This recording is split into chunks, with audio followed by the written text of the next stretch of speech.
on your page and refreshing. Okay. All right. Should be good. All right. Welcome back to Homebrew, and welcome everyone back to the Call of the Hunger. Where we last left off, the adventurous party had recently forged had just got out of the outskirts of Lemoore, cresting out of some caves that they had to fight their way through and sneak past some gangster guards of the Teknu, and found themselves cresting into verdant farm fields with the sun setting in the west. At this point, you guys had deliberated on where to go next with the sun setting. And I think you guys were considering on going to the Bracken Bastion, heading towards the woodlands. Yeah. So, one thing that I needed to consider. Let's see. I gotta find my little notes again on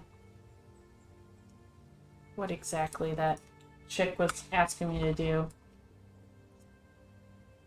So she had asked you to retrieve tears of a true weeping willow, but I don't think you're given much context beyond that. Okay. Other than that, you would need to return said tears within 23 days. yeah, it was with the toilet after this next one is what she was saying, and that is right now you're at 12 toilets and 12, so on the 14th toilet, which is 28 days from now. 28? 28 days. Okay, thanks for the extra 5 days. So you'll return them back, otherwise her gift for you will turn on itself. Okay, do I know where I can find those? I feel like I asked that before, but I don't remember and I don't have it written down. So I know. What you know, roughly speaking, I think you asked about this before, was that these trees are they're a bit of a rarity, but in your time amongst the woodland, there are stories about sanctuaries for rare species, known as the Arboretum. Though where in the woodlands the Arboretum lies, you are unsure. Okay. Wallaby, are you very familiar with this neck of the woods, so to speak? This neck of the woods. I will. Actually, hold on. This neck of the woods. Kind of looks over you. Honey, I don't mean to impose, but having just left the Lemoore, we have yet to even start in on the woods. Woodlands are a big place, and while I kinda came from the Bracken Bastion myself, I don't claim to know the whole place like the back of my hand. Just enough not to get myself killed when I'm sticking to my scent. Ah. Okay. I'm looking for, like, the Arboretum, I guess. Kind of got a time constraint, but... I got a lot of things going on. Has this dalliance of yours to go to the Arboretum just on a whim? Well, no, not exactly. I kind of owed Diala a little bit of, not a big deal or anything, just, some tears from a tree, like a weeping willow. Oh, that old Quim. Always asking. She'll get hers. Tears from a weeping willow, you say? Powerful stuff. Well, we could meander around for a bit. I'm sure we'd be able to come across one if we asked the right people. But without... yes, but that might take a while. The Dryads might know of some folks who could potentially point us in the right direction, but they're a little out of touch these days. How far is the Bracken Bastion Well, Bracken Bastion, if I pull up the map here for you guys. Oh, look, the Armory. Right? Yeah. Luckily, I've started to post some stuff here for you. The Bracken Bastion is... so each of those squares is about 1 day on foot. Except that would be assuming that you're traveling by road, and this is all dense forests. So it's about 2 days on foot. So you're probably talking 1, 2, 3, 4, 6, 7, 8 days to the Bracken Bastion, roughly speaking. So where are we right now? You We're are just on the outside outskirts of Lemoore. Yep. Okay. So it's about 2 days to get to the woodlands as the crow flies, so to speak. If you were to head towards the Bracken Bastion. I mean, that seems like the best place to go, even if it doesn't look particularly friendly. Dude, I'm All sure, the trees are dead. sure it'll be friendly. The Bracken Bastion's the nicest place around. It might not warm your heart and fuzzies, but it's definitely a place where full of the Ashway who are guaranteed to keep you safe, if not be a bit of a chip on their shoulder about it. Kind of gets a little bit pale and goes, that kind of conversation drives a man to drink. He pulls out the bottle, cracks it, takes a swig. There he goes again. Where do you keep getting those? Wow. I've always thought that a good guide is well prepared and packs accordingly. And he like shakes his bag and all you hear is clink, clink, clink, clink, clink, clink inside. All of his I income appreciate a goes- man of such utility. Likewise. Speaking of which, Do you want your rock back? I'm just gonna hold up a big cinder block that he gave me. You can keep it, or you know what? There's some friendly folks coming up ahead who might be able to take care of your rock for you if you're all at all sensitive to it. Lest we leave it here with Tiketni as a guard dog for these to the entranceways to the ways. I'll keep it for now. I never know when it'll come in handy. Right there. Man after my own heart. Never throw away or discard what you can use, as my mother used to say. Explains why I was allowed to grow up. Got dark You're quick. Anyway, speaking of which, it is getting dark pretty quick. Are we looking to travel through the night? Because these old bones weren't meant for that. We could bed down here, or we could try to make use of a little bit more before drawing our eyes closed. Probably want to find somewhere a little less open. I'm still actively bleeding, I think. I'm gonna kind of look around, but I do still have half my wounds. So as you look around, this is the kind of sight that you're looking around at. This rolling fields. The mountains are kind of dipping away in the direction. Dipping away from you as you get further and further away from Lemoore. It turns into more and more farmland. In this particular area, there is sparse space between. There's long spanses of space between farms. But from here, you can probably make out at least one. To which Wallaby speaks up. Well, I happen to. We're looking to bed down soon enough. We're looking for a particularly cozy place. He kind of ruffles through his bag and pulls out a cloak. And it's brown on the outside. And he kind of puts it over his shoulders and starts to cinch it a little bit. And then he takes one of the shoulders and flips it out over so that it's kind of inside out, kind of facing over his shoulder, draped over his shoulder. And you see a yellow, the inside is yellow, and it has the Lemoran tree sigil on it as well. He goes, I'm sure there's a few folks out there looking for that would be more than welcome to give us the hospitality of the chivalric rights. Oh yeah, chivalry is a thing. Well, that's fine. I don't want anybody hurting. I mean, you're still looking a little worse for wear, bud.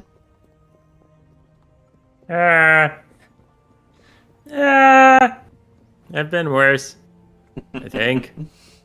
You think? We have all been better, and I'd like to be out of the elements if it's possible. Oh, that's right. Your body is crippled beyond all belief. That's I can still slap around some bug people, but I don't wanna. Hey, no one doubts that, but maybe a rest would be good. Okay, sure. All right, Wretch is just gonna like beeline it towards the nearest house. Okay. Not running, but like, there's a house. Walk, walk. Yep. So, as you guys plod forward and head down towards the closest house, at this point, there's actually a road coming out this way from town. The closest farm is a rather large facility, and it looks like it's got multiple silos planted next to each other. As you walk, and there's like a blimp-sized shed, massive, and on the side of it you can see emblazoned a big BF on it. And as the sun's setting, B is in a honeybee, or B is in the letter? B is in beta, F is in foxtrot. Okay. As you guys get closer, the sun starts to dim, and you see lanterns turning on. And eventually, once you guys get within audible range, Wallaby pulls out a whistle and lets loose a long, steady, loud, shrill chirp off of the whistle, and waits. And to you guys, you'd be familiar with the laws of chivalry in this land. It's that you don't go sneaking up on people's houses or anything like that without giving them fright, right? And so after what seems like maybe 15 minutes, someone comes out of the house, and you see them kind of like, they kind of do like one of those pure gestures, and they grab a lantern and look over, and then Wallaby gives another chirp off of the whistle, and the guy responds with a chirp off of another whistle too. And he goes, "Well, Should we all start whistling? Whistle a little too. well, if we all got different notes, then maybe we can strike up a lively tune for these folks, huh?" And he starts moving forward and towards the farm, which seems to be pretty well to do.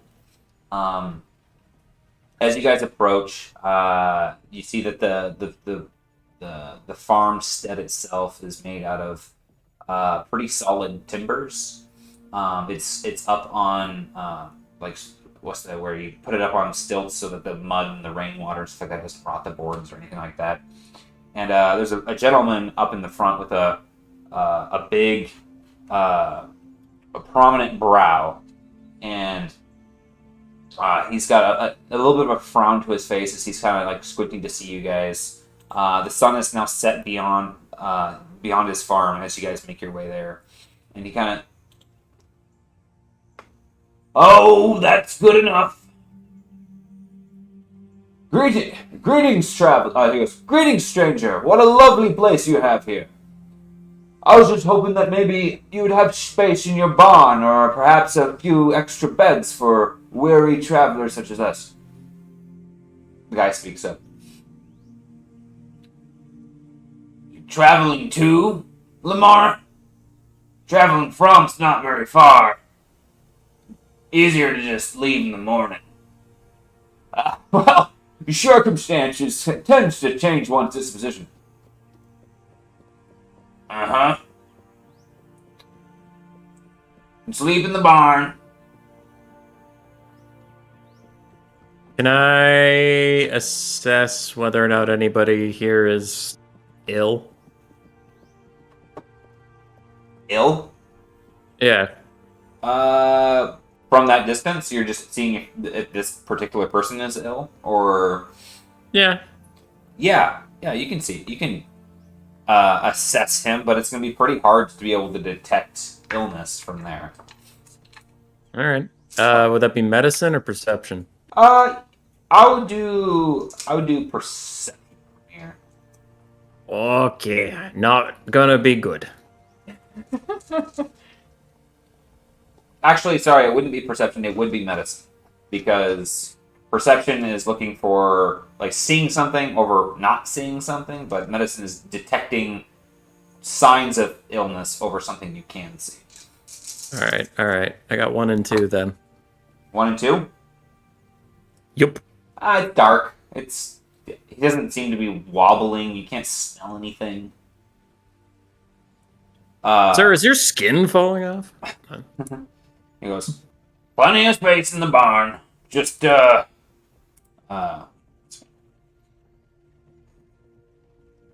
just mind the stock harvester, alright? Okay. Okay. Wretch is gonna walk over to the barn and pretty much like as soon as I enter it, take a left and plop down. And that's my spot, no matter what's there. Okay. Going The to thank him for his hospitality and walk onto the barn. Okay. Customary spot of the Brave and Tails. As you guys walk on, I'm going to spend a story point on Emery, and you get your story point back. Alright. Fudge. Your eyes slowly start to blacken around the peripheries, and you get a little bit lightheaded before you stumble for a moment, and they go black completely. No. Ilya, Wretch, you guys kind of hear her stumble, and Wallaby goes, "Oh, mind the stones. I know I'm not used to walking on cobbles either." And you hear Emery go, "Oh, it's all right. The stones." And rights themselves and proceeds on towards you guys. Well, Emery, nothing I can do there. you feel a small mist on your face as you kind of feel like you come to consciousness. As you open your eyes, there is a gray fog about you, and you hear running water and the light chirping of birds. Where am I? Where's Wretch and Ilya? And what's going on? As you stumble up and your attention goes to evaluating, you search for your other party members. You can kind of see something coalescing in the sky, a swirling of color. And it pulls across the horizon, almost like the stellarium at night. But before it fully coalesces, you hear behind you, "It's okay, Emery. They're fine." Art? Looking around, you see him sitting underneath of a tree, and you see him kind of lightly caressing a flower. And as he does, another stalk blooms up off of the plant, and from it, a thistle blooms. I've been meaning to look for you. I have a feeling it would have been fruitless. It's okay. I think I've been here with Oliver. I'm glad you've had company. Are you planning to stay here a while? Did you want to come back? No, I think my time's drawing soon. I didn't stay for... I needed to tell you something. I needed to tell you Oliver was okay. He is. For now. But when he kind of looks up, and you see in the sky, what you see in the sky is as follows. As you guys enter the barn and open it up, what you notice is it's pretty damn dark, but some of the light comes in from overhead windows pretty high up. And some of that light, as it comes in, you see a hulking figure taking up a large portion of the barn, probably 2/3 of the main thoroughfare. You went in through like a side door, and as you passed by a couple small stalls, and then in the main like alleyway, so to speak, it was taken up by a large piece of, what can I even describe it as? It looked like a thresher, spinning blade piece of metal set on wagon wheels pulled behind to thresh something. But it's different because although you've passed by threshers before, this is not what you would associate with that. Over the rusty metal of the threshing blades is a heavy fur tarp that seems to be heaving. And that's when you notice that a couple of legs with hooves sticking out from underneath these rusty threshing cylindrical blades. Almost like a rake that's in a perfect circle, so to speak. And as you guys walk in, a long neck rises up off of this massive flesh and metal and slowly rotates around, up and down toward you, easily 10 to 15 feet in the air. The face is long like that of a horse, but on the top of its head are two nubbin horns with tufts of hair. It looks down and gives you almost a prehistoric gutturance. It's not something that is terrifying or fear-invoking, but it is something that is awesome to behold. Ooh.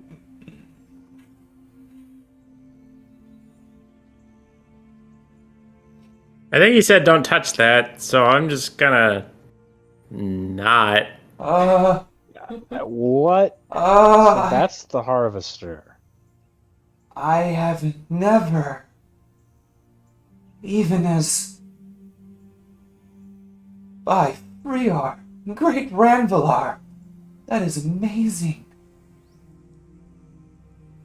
Is that our Emery. companion? Emery turns towards you guys.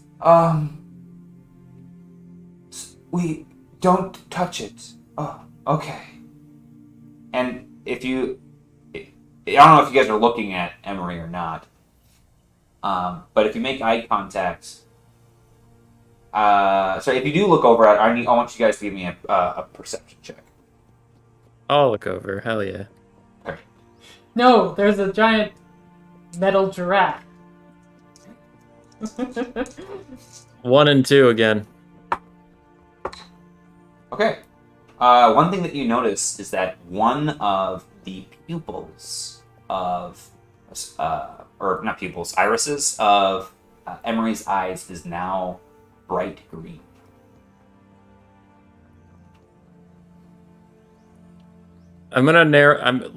Wretch is gonna narrow his eyes, kind of furrow his brow, but not say anything just yet.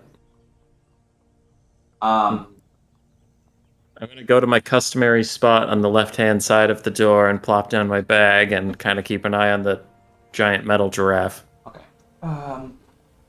You know, I could make some really good beds out of the materials around here. It's something that my family's really good at. I'm sorry, little Radden. I don't remember your name. We just met. I'm pretty bad at names. I continue with the brow furrowing and eye narrowing and just like look at him. And Emery, Wretch. you see all of this portrayed in the sky. Almost like you are looking through your own eyes, but projected on the biggest motherfucking screen. Oh, Wretch. Yeah, it's such a pleasure. I just wanted to say, and thank you for all the help back there. And Emery reaches out for your hand. Wait, hold on. What? It was Ilya, right? It is Ilya. I just have a quick question. I don't understand the afterlife or the unholy things that people do to circumvent it, so to speak. But I remember rather distinctly that our friend Emery was trying to bring her brother back from the dead. Now, do you remember that, Rich? You cut out there right at the end. Now, do you what? Do you remember that, Wretch? Because I do.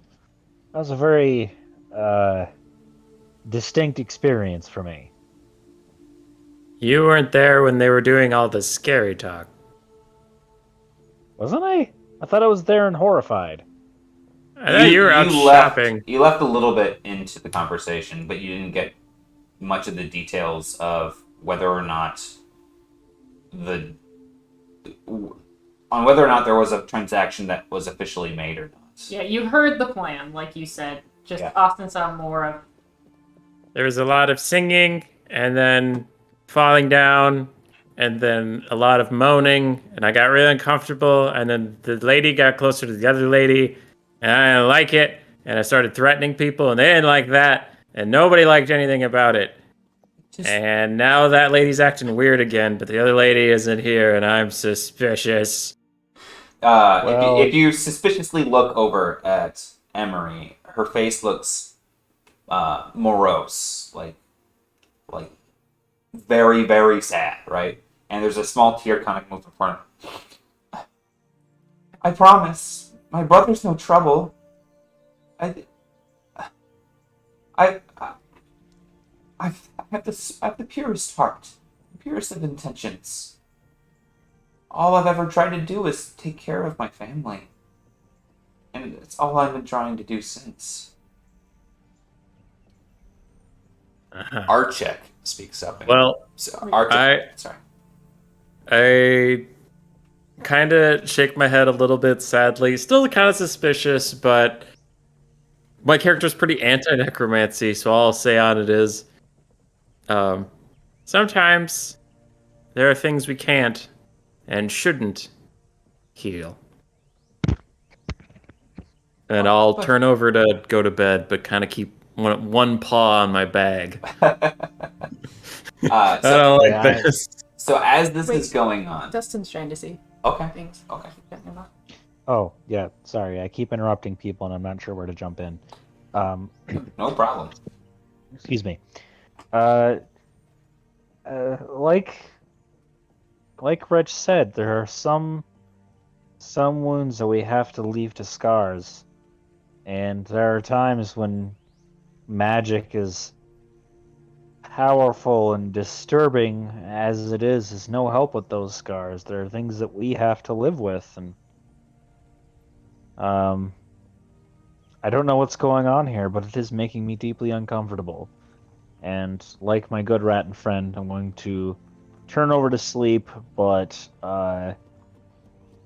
sort of with half a lid open.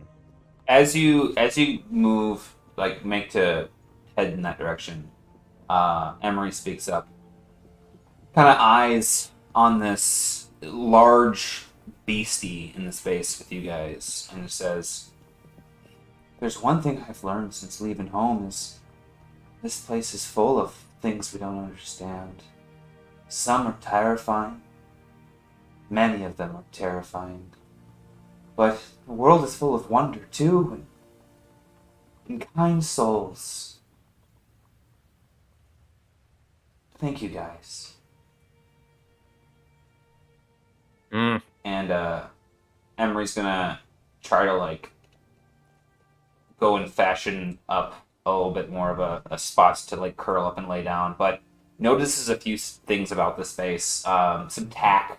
There's a couple of, like, small blankets that she's gonna use to, like, just, like, cozy up with you guys, like, to put, like, and, like, nuzzle you guys up with, like, a little blanket, like, tucking you in a little bit.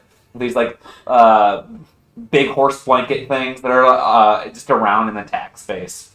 And Wallaby's just been fucking snoring, like, since 30 seconds from entering the six. He walked right past you guys and fucking conked out.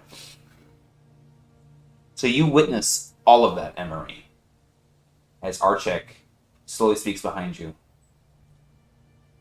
I stayed to tell him this wouldn't be easy, but that it's safe. It's okay.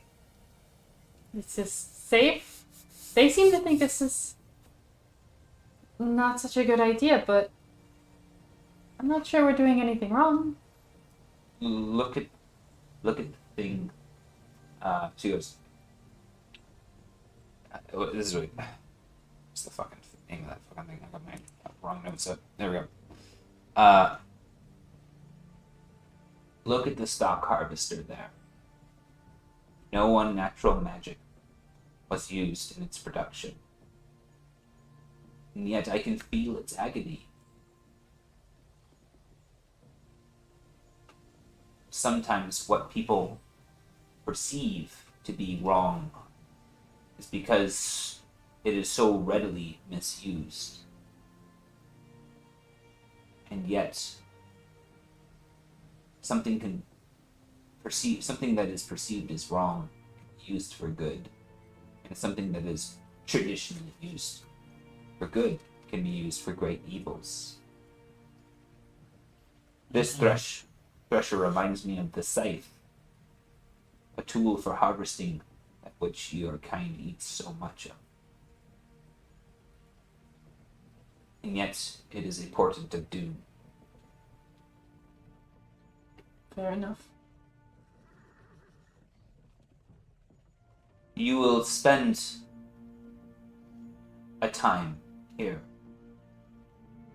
and your brother will when you are not, and that'll tie him to the land a little longer, using your essence to dwelling.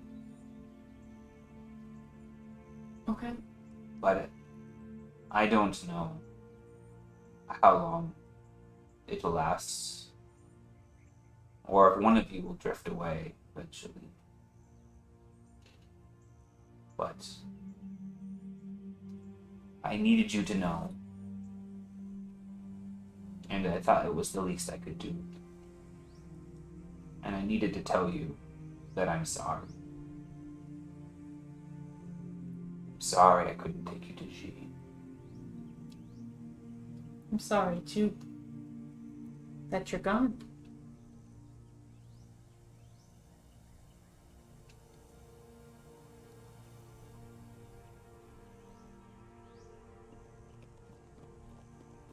Your headspace is beautiful. Try to keep it that way. We'll see.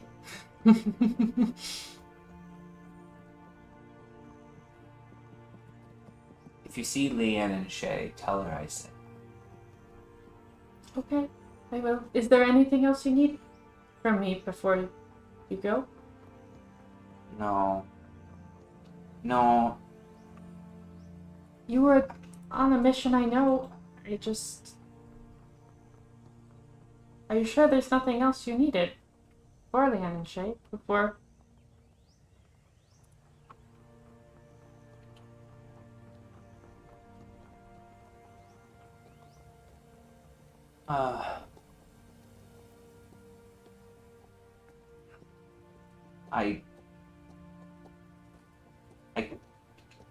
If you could find Leanne and Shay and tell her that I failed.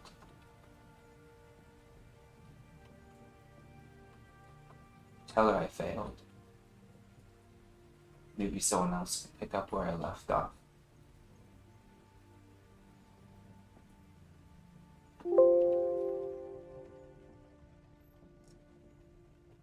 I think I'm ready, though. Thank you for everything you've done. Maybe on the next turn, I will be able to do a little bit more.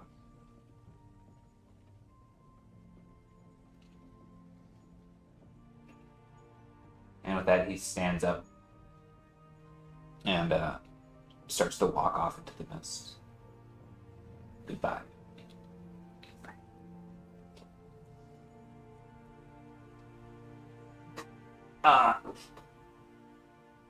Feeling fatigued, you close your eyes and you wake up to the sound of great wooden doors rolling along their hinges. You hear a shifting. It sounds like a meandering shuffle with some clanking of metal underneath. Sunlight seems to pierce down into your guys' space, and you hear a gruff voice. Well, Soren won't get done on his own.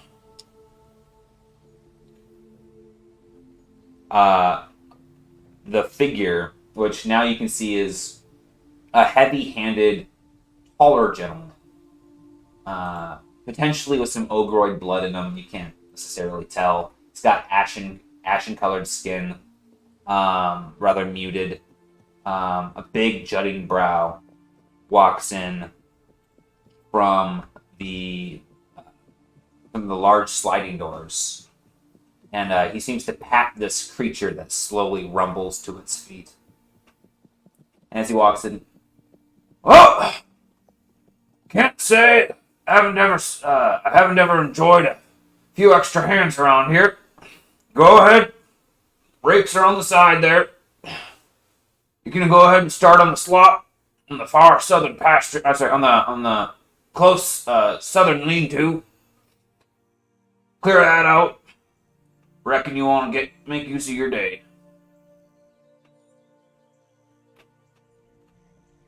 Do we get our strain back for sleeping? Yeah, you recover all of your strain, and if you consume any rations, you can recover 1 health as well. I do not have... Oh, I have 4 rations. Okay, hell yeah. I will consume 1. Alright. And I'll put the emphasis on you guys. What do you do next? My back and my body. Yes. Okay. So I was describing you waking up in your body. Yeah. Wretch is gonna crack his neck, do his morning stretches, because I don't know if Dustin and Sarah knew, but Wretch was a nomadic healer for reasons. But used to waking up in the early mornings and walking all day, so I have a routine to get ready. Limber the limbs. Nice. Wallaby is quick to interject. Don't worry, Flurry. I'll make sure that these folk get right underway. and said about somewhat of a foreman myself. I always considered myself. Anyways, Ilya, could you reach up and grab that shovel there? And we're probably gonna need those buckets over there, Emery. Go ahead, and we can just go ahead and get started. And he looks around, and he finds himself a tall stool and goes ahead and pulls it up and sits down in it and kicks his feet up a little bit. Doesn't even have any paperwork to do. What is this? Great form, Rex. You don't want to pull a hamstring. We got a long day. Are we leaving or staying here? Why the shovel? Oh, cost of chivalry, my friend. You got to be familiar with the exchange of safe haven and staying is usually either helping with chores for the evening or the morning after, or sharing in stories, or providing some sort of service like healing or whatever if you're like a traveling trader, usually you get people a discount or something like that. Yeah. I'd rather see if there was maybe time to ply my trade. I turn to the handyman. Any injuries around here? Kind of looks you up and down in your full plate armor. Well, I suppose, old Tally's got a bit of colic, but that won't hopefully fester. You good with animals? Not particularly, no. Unless they're wounded. I fix things that are broken, otherwise... You don't know how... You're not much for sicknesses? Yeah. I can cure anything. Anything. Oh, maybe you can take a look at Tally, see what's wrong. Did he point in a direction? He kind of looked over at the, just kind of out the door. Goes, Tally's in the next stable over. We can go ahead and get her up and moving for the day, but she's been on rest with the colic, so you can manage to help her with that. That'd be mighty fine. It'd be worth more than what you guys can shovel in a day. And he, All right. he takes you out and toward another, one of the barns, just aside from here. And as he opens up the doors to this facility, there's not quite such a great thoroughfare in this one, but the cells or the stalls are bigger. And you hear a couple shifting of feet inside a few of them, probably 20 feet wide. And you can just make out a ridge of what seems to be some sort of plate-like stony hide over through the bars that are about halfway up on the cells themselves, the stalls. And as he comes over, he goes, "Now, just mind you probably want to." He kind of stops and grabs a bucket and kind of goes, "Make sure you have some feed." And he grabs, opens up another chest, and inside the ground to be kept cool it's lined steel, but it's got it's packed with some fish. And he pulls out a few fish and sticks them in the bucket and hands it to you. "Go ahead with Tally. She's she's nothing fierce, but she might nip you by accident if you're not careful. All right." And he kind of opens up the door a little bit and pulls it open, and what you see under behind the door is a six-legged, very short-legged creature, and on the front of its feet are these weird hooked, swooshing claws. And it appears that they're kind of splayed outward, kind of like that of like a chomper or something like that. The thing's face looks like that of the point of a shark's, and it's got almost chitinous, but more stony plates that kind of shift and then come down, and there's another one that shifts down. And it's probably the color of a rhinoceros. Big jagged teeth underneath, and you see two small dotted eyes as you look up to this thing that's probably about 7 feet. So it's probably about 6 feet in height, and hex pedal. It's got 6 feet, so it's the fact that it's got that big of a back. It's bigger than a rhino. Kind of looks over at Hey you. there.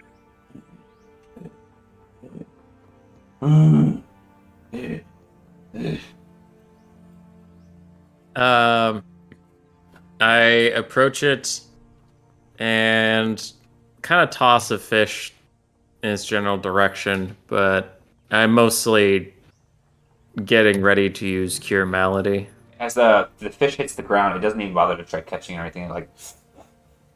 And it just goes down and bites down into the ground right around the fish. And as it scoops its mouth up, you see the soil kind of like filter out of its teeth, and it goes and it swallows the patch along with the fish itself whole.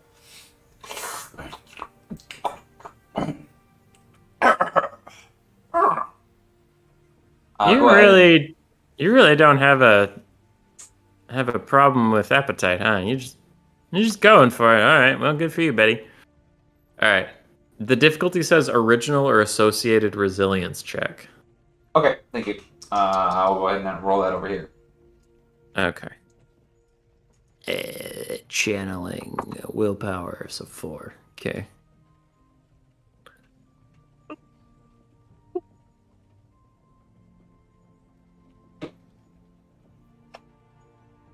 Do the big heals. Ooh, not incredible. 2 and 4. Enough. As you Yay! place your hands on this stony creature, and you sense that it's having a hard time, like regurgitating or letting loose any air that it's pocketed in its chest, and that it's causing it to kind of heave a little bit while it's sitting there. You call upon Dahlia and ask her to write what's unnatural in this creature, and it lets out this like gurgling thing cough burp, and a little bit of bone comes out with it, and kind of looks down, sniffs it, looks over at you, and it like goes to lick you, but its tongue can barely reach out past its teeth, so it kind of like scrapes you a little bit as it leaves this big old like it doesn't even leave slime. It's just like a rough, rocky tongue that slides up you. Oh, thank you. That's very nice. You're a very nice animal. I kind of like hug its head, like. Yay. It starts to wiggle, and you get picked up off your feet as it wiggles. All right, easy there. I settle to the ground, kind of fix my attire a little bit, and then I give him the rest of the fish, and then I waddle off and just like kind of awkwardly just drop the bucket near the door. Like, I don't know what to do with that. Well, by gum, I had never seen nothing like that. There are miracles these days. You give an old hand a thing to think about on a daily. Well, may I be with you. And may Dahlia be with you. Yeah, I'm gonna. Thanks. She's never really seen me too much, if you know what I mean. But whatever pleases your nature. Ramble on, bless your folks, and you travel well, okay? I will, but I gotta wait for those other guys to dig. So I guess I'll just whittle. Hey, how do you whittle? Well, but I can show you how to whittle, but your friend, you did me more than a kindness here. Hey, y'all can just go on and head on now. Oh, old Tally here will make short of that mess in no time. Okay. Next time I see you, though, you're gonna teach me how to whittle. That's gonna be great. We'll just pull up on the porch, and next time you guys come through here, you're free to stay. Yay! Good at making friends. I'm good at that. I'm not Shins anymore. Right? Shins is good at murdering people. That's about it. As you saunter back, you see the other crew shoveling slop. Up to you guys. Hey, we're leaving. Oh, I still have some more to do. Hey, so we don't have to do that anymore. I gave a big animal a hug, and then they're like, "That's pretty good. You guys could just go." And yeah, they're gonna teach us how to whittle later when we come back. It's gonna be great. And Must I be just good. start heading like in the general direction of that barrow crap. What was The the place Bracken we're going? Bastion. Yeah, Bracken Bastion. Yeah. Wallaby's leading you guys south west, and so yeah, you guys go ahead and dust off your pants. And Wallaby heads on after you. Must have been one good hug. I'm a really good hugger. I call back. It's true. I give hugs like nobody's ever seen. Here we go. Good enough for me. I put my stuff back and go after you guys. As you guys are traveling by foot, you pass by many tilled fields. At some point, you end up seeing some of these creatures that you saw at the particular farm that you're at, and you see them in action. And one basically, it looks like a large giraffe. Not that anyone in this entire world knows what a giraffe is, but it's basically a large giraffe with an extended torso, and on the bottom of the torso are these weird rake-like circles of metal that are scooping up and ripping pieces of vegetation, or the fruits of vegetation, off of stalk-like materials, or stalk-like plants in these fields. And in another field, many hours later, you notice what looks to be like some sort of cart being pulled along, and the cart, in front of the cart, you see an angled piece of metal, which rock seems to be flowing up and over it and passing through as large root-like plants and cabbages and whatnot fall off the back, up the top of this angled piece of steel and into the cart. And it seems to be, in some way, fashion, being led from the back. Someone's got a pair of reins that he's kind of like angling it on the sides, and you see leap up out of the ground two of these rhinoceros-like creatures, similar to Tally, and like land back and like burrow back under the ground. And as they're doing this, the root plants are falling back with a pervasive amount of soil onto this grate, and that's what that's being pulled behind. Every single one of the farms that you see this setup is marked with a WP. All the other farms that you see along in your passing are a little bit more traditional in their plow setup with cattle, etc. It's different. Very different. I haven't seen anything like that before. I'm watching them with a lot of curiosity. Kind of taking note of like all the crazy forms and stuff they've got. But If you're taking note, off the back of the giraffe, it eventually ends up stopping, and it's called the stock harvester. But anyways, off the back of it, you see it like slowly stop at some point, and heaves, and it slowly defecates, but out of its backside appears some sort of fibrous material. And it gradually fills like a balloon. And what you eventually realize is that it's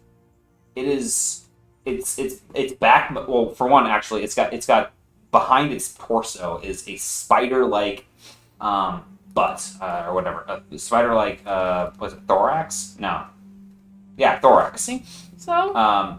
And off of the thorax, it seems to be emitting some sort of weird hempen rope, and it's actually Abdomen. Thorax, abdomen. Abdomen. What's the back part? That's the abdomen? The abdomen. Okay. Yes. Off the back of the abdomen is a hempen net that is catching the vegetation that is being pulled up into its body. Wow. Never seen anything like this. Are these normal outside of the forest? No. Full stop. No, that's a no. Just all that's a no to me. In your guys' distant journeyed travels, you've only seen this thing close to Lamar. It's a funny place. Yeah. One way of putting it. Is there anything that you guys want to do over your day of travel? Gather supplies, forage, go real fast, go real slow. I am still wounded, so I'd probably prioritize that over foraging, but I could also use food. So if you're like you can't heal for X reason, then I'll forage. No, I'm just trying to understand your guys' paces. Yeah, I would be foraging as I would be going because she can't help it, but Okay. she's also trying to keep moving. Obviously, like Rex, I'm not saying you can't heal. I'm just All right. As you guys move along, there's plenty of food that you could forage from some of these fields. Are you looking Isn't to that gather wild stealing? food or something that someone's farmed? Or do you not care? I wouldn't want to necessarily take anything if somebody's farm, but if there was stuff on the ground, like fallen, or if there was more wild stuff along the way. Okay. Give me a streetwise check. Well, actually, how what's your streetwise and cunning? Or knowledge people? I'd allow that as well. I'll do knowledge people then, but I don't have any ranks in it. I just have a big brain. Okay. I just have a big brain. 3 success, 2 advantage. Okay. Now give me a survival check. Survival check. Yeah. Yeah, boy. That I can do. 3 success, 2 advantage. Okay. Yeah, you're able to find 3 days rations. As you walk along and kind of peruse some of the side culvert areas. You're familiar with farms with your travels up to Bronton. So you're able to differentiate like farm food from other food. I was just putting that up since you're a Yeah. sheltered woodland person. So, and you can go ahead and give me a survival check as well, Wretch, if you'd like to also forfeit your food. Well, he wanted to heal himself. Are they mutually exclusive? Like if I do one, I can't do the other. Sorry. So, since you can't do a long rest or short rest heal between structured encounters because you've already healed as much as you can from stitching up your wounds with your basic heal. What about the long rest that he took? Yep. So you guys took a short rest after you did your combat, but you haven't done anything since. So you're able to heal the one from the long rest, but you don't heal. Like you can't be like, I'm going to take a short rest and now I'm going to take a long rest. But long rest gives you all of your strain back and allows you to heal from natural food. Okay. So then, can I do nature check to try and forage? Yeah, I'd allow that.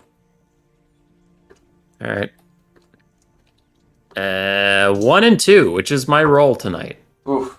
Yeah, you're looking around and you're like, that's a thistle, and you pretty much be able to point every single time you point out some food, like Emery goes and grabs it, and you help her out a little bit.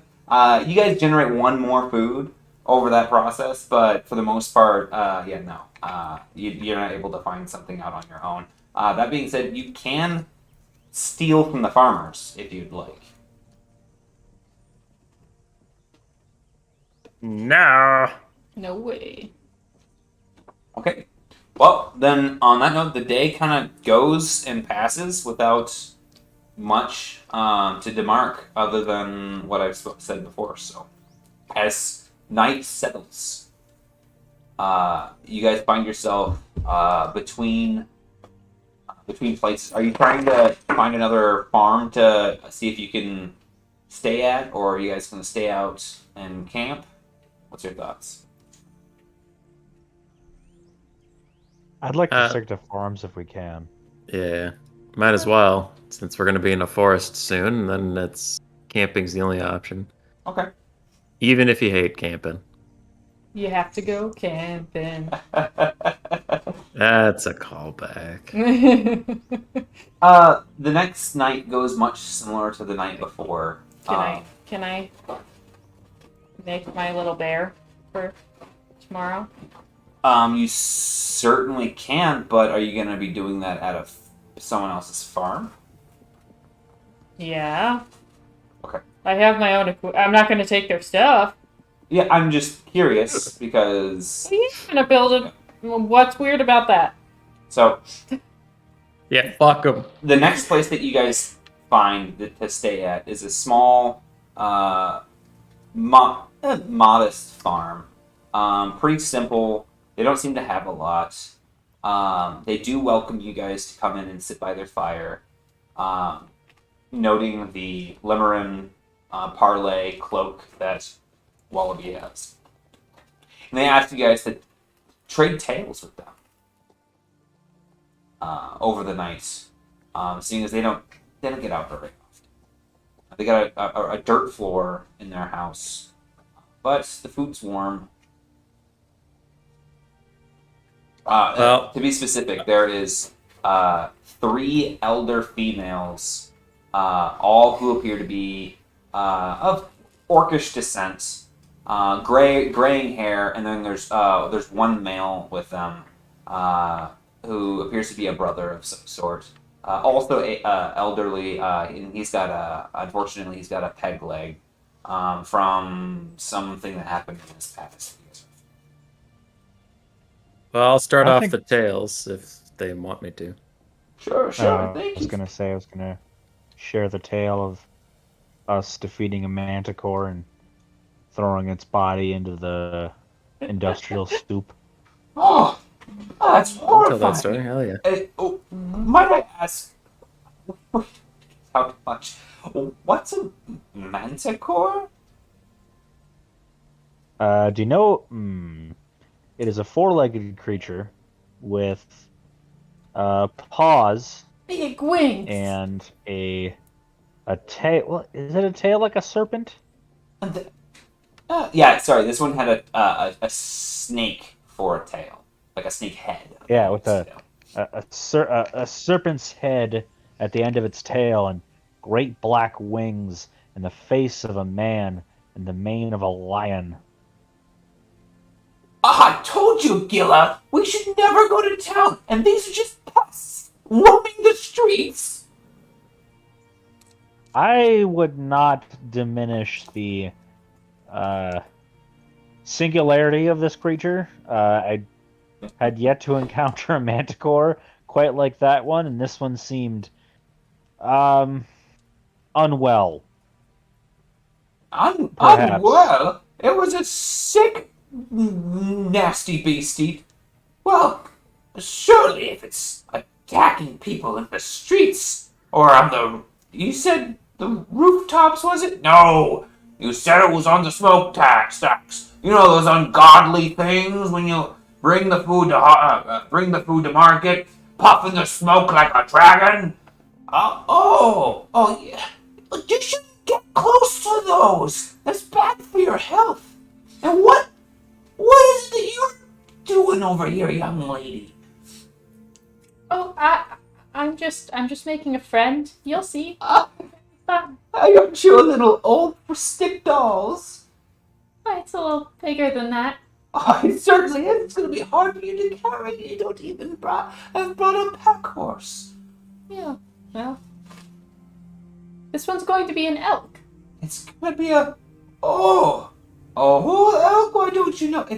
I don't mean to be rude, but is she touched? Holloway goes, still on the fence on that one. But, kind sort. Yes. Kind sort. They don't... It's bad to speak ill of those sorts. Oh, by Ada, we're blessed to have such folks as you telling your tales. You think that's a tale? That's nothing. once I was down in the Southlands with some stone-dwelling orcs, and every single one of them had a cut on their left calf muscle. And it was always the same length. And they asked me to heal them. I said, sure. And we went to bed, and the next morning we woke up, and they all had a cut on their left calf muscle again. And they asked me to heal them. I said, sure. And we went to bed. And we woke up, and they all had a cut on their left calf muscle again. That's why I asked them to heal them. And after a while, we were like, what's causing all these? And long story short, we figured out it was a special kind of grasshopper. It's like a bug. And this one was like the size of your foot. And it was used to peeling open corn husks, because the husks are big green cylinders, and then eating the stuff inside. Well, the orcs' green calves looked like corn husks, so the things kept cutting open their calves in the middle of the night and looking for corn, but there was just blood and bones and stuff. And they said, this isn't tasty, and just left. So anyway, we had to kill the whole population of bugs, and it was crazy. Oh, that's rather... I told you the Badlands were where the Yogai are from. You don't want to be heading out in those areas, especially if they're going after the likes of us. Yeah, probably not. The Badlands are a real bad thing. Those grasshoppers would have a hard time with me. He points at his wooden leg. I'd squash them flat if they came around. You sure would, sir. I was wondering about that, if you wouldn't mind us asking. What did cause that? Like, Oh, rude. I'm sorry.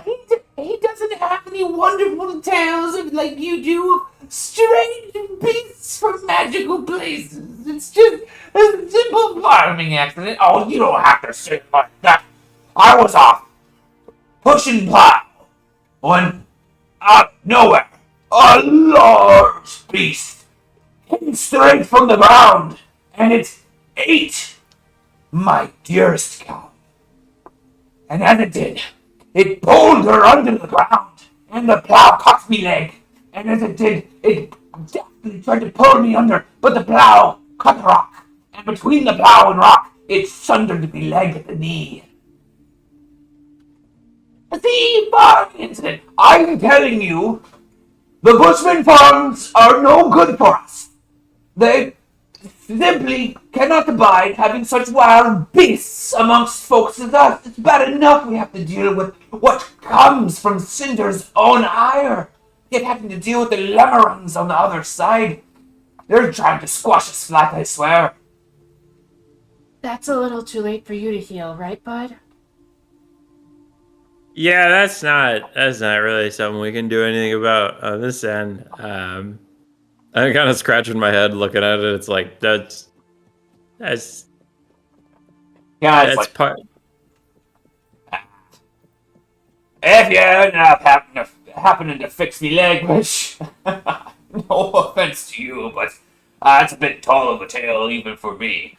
It would throw off me hips and everything ever since I've become acquainted to the leg anyways. Hey, has anyone brought some beer? It's been a long time since I've happened to have a good pint from in town. Granted, all the other devilries that happen to come with civilization, a good crafted brew is something that I'm rather partial to if I go to harvest. I'm gonna sneak a look at Wallaby, but say nothing. Wallaby's like, that's mind if I request, but unfortunately I don't happen to have beer on me. You see, it's really hard. We don't have pack supplies for wagons. But I did happen to bring something of a higher proof if your constitution seems fit for it. And he slowly uncorks a bottle and passes it around. Oh my, this is lovely. One of the women goes and then passes it over without... doesn't seem to even faze her a little bit. He goes, well, what's a... he goes, so he looks over at a wretch and kind of winks an eye and like shrugs a little bit and goes, hospitality's always felt a little bit more palatable than the liquor itself.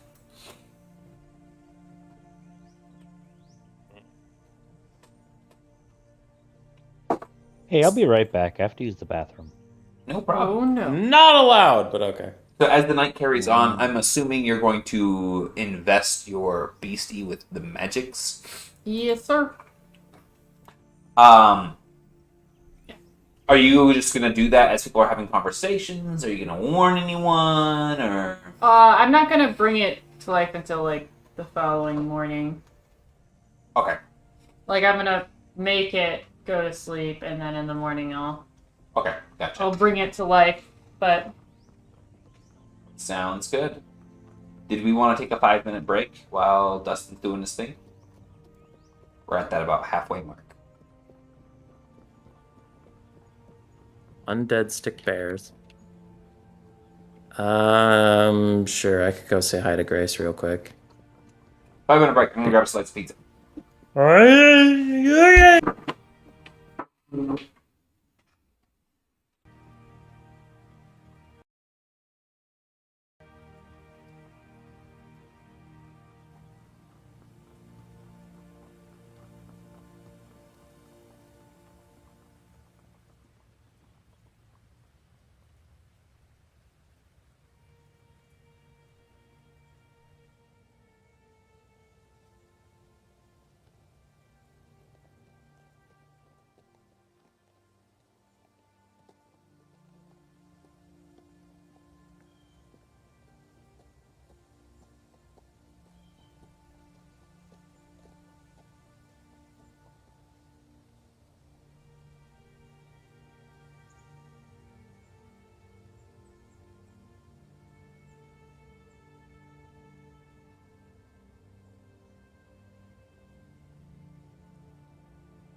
okay.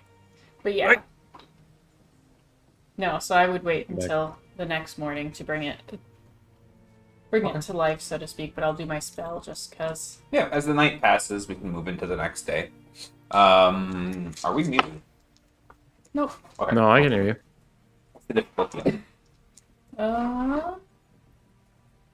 Let's see. Easy check. Okay.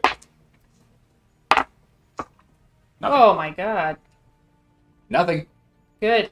1 success, 5 advantage. Ooh. Okay. The one success kind of night. Yep, we'll take it.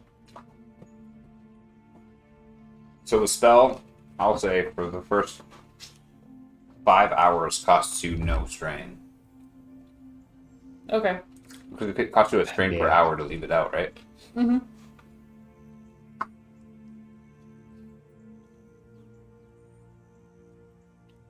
Okay.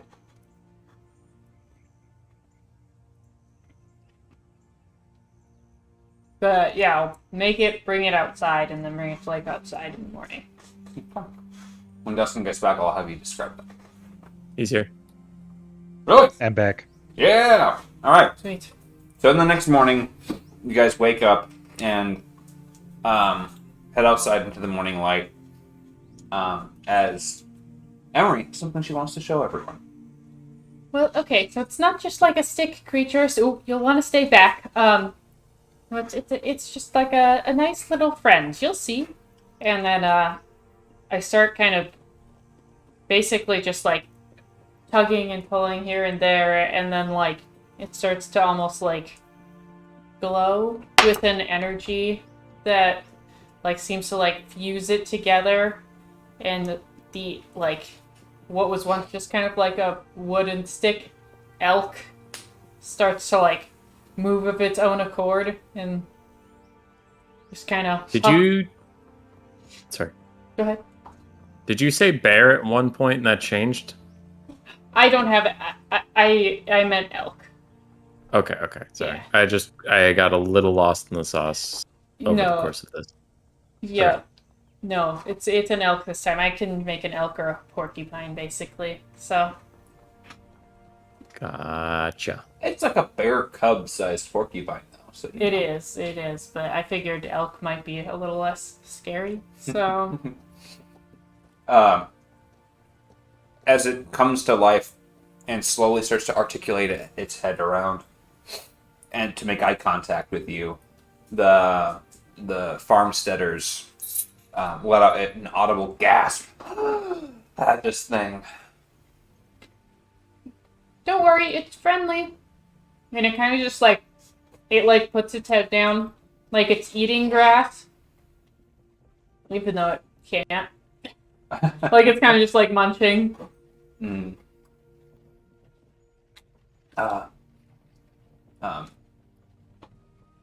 You've got Baya's gift, girl. That's absolutely wonderful. Aye, and Dahlia's too. Beautiful thing, isn't she? And he kind of like nudges Reg. It's nice. It's a nice little stick elk that's doing normal stick elk things, and we're all very happy that this isn't turning into a whole ordeal. I kind of look around, just making sure Is everybody's that- on board with this. Is that... Are you... Okay. So are you imparting your energy to animate the stick? Or are you bringing the sticks to life? Oh, this is Gerard. I met him maybe 5 turns ago. He's been a little bit lost ever since, but... So he's just come to visit, you know? You cut out about halfway there. I only got the latter half of what you were saying. It's Gerard. He just, he came to visit, you know? So I made a spot for him to come to. I do not know or understand, but you seem nice. But you seem nice. It like casually itches itself on you, Ilya. Ugh. Not a fan. Wretch doesn't have any strong feelings about it one way or the other. You hear like the sound of like a saddlebag flop, and Wallaby's put his bag over the back of the wooden elk and goes, "Well, that certainly is a load off my back." Anyway, what wonderful, beautiful thing. Shall we hit the road? Sounds good. It feels free. Okay. Might be able to carry more other things if you need it, but... Sure. Alright. The miracle of magical stick animals. Anyway, carry our stuff. Goodbye. Right? Oh well, it is what it is, I suppose. You guys follow Wallaby, of course, the next day, and We slept through the night, meaning we get our strain and 1 wound if we ate. correct. Did they feed us? And they did Or did feed we? you. Yep. Yeah, free Can food. he heal himself again after it being another day? No, Full day pass? no, Okay. no. It's once per structured. Like you can only get the benefits of, because what it is that after you get like really hurt, like all of the big healing is done from triaging those wounds right away. And that's where you get the massive amount of healing, and then everything else just needs to heal naturally over time, pretty much. Moving forward from there. Okay. Because I think your thing even states in it that it takes the place of the short medicine check or something like that, if I'm not mistaken. Yes. Yes, it is. Yeah. So, as the next day progresses, the farms grow sparse to non-existent. But continues pretty much similar to how it's been going. There is a period in time where the weather starts to shift, and it feels a little colder than it has been, and there's a bit of a drizzle. But the good news is that as the afternoon continues into the later portions, you start to see the edge of a forest. And it's not something that's like land, forest. I mean that you start to see signs of trees. And just as you start to see these a little bit into it, there seems to be some sort of large, I would say settlement, but it's more of a commune. Maybe 10 or so buildings with a large wooden fence circling the facility. And from here you can see an entrance, and people are moving in and out of this place off on the horizon. That'd be the Buckums. Last stop before braving into the Fringewood. I reckon if we wanted to get one last good night of sleep, that's where we'd do it. Plus, the Buckums might know a thing or two about what's going on with the Deerman. Never know. Besides, Elsa makes the fiercest chili you've ever had. Gehrman? The Deerman is the tribe that controls and occupies the Fringewood. I see. The Buckums run this commune here. They're not all family, but they're mostly all family.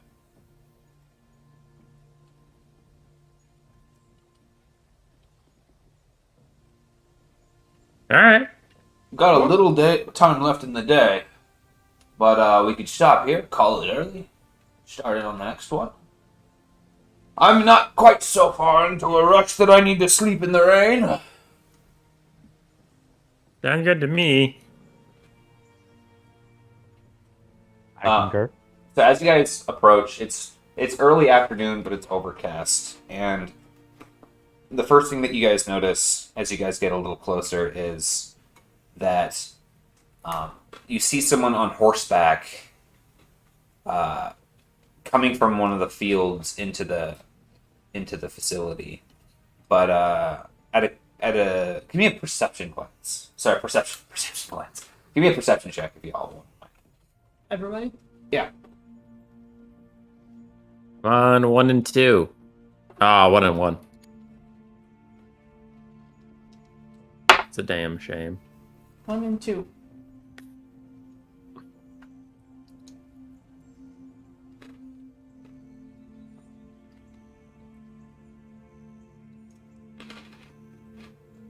Dusty?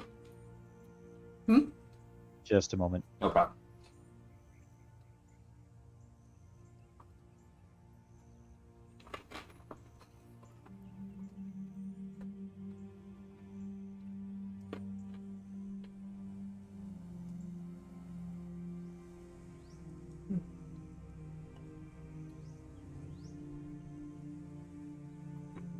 All right.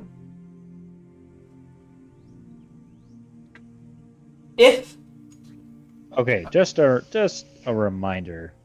So, I don't have any ranks in perception, but my agility is after my disabling 3. So just roll 3 green die, right? correct. Yes. Okay.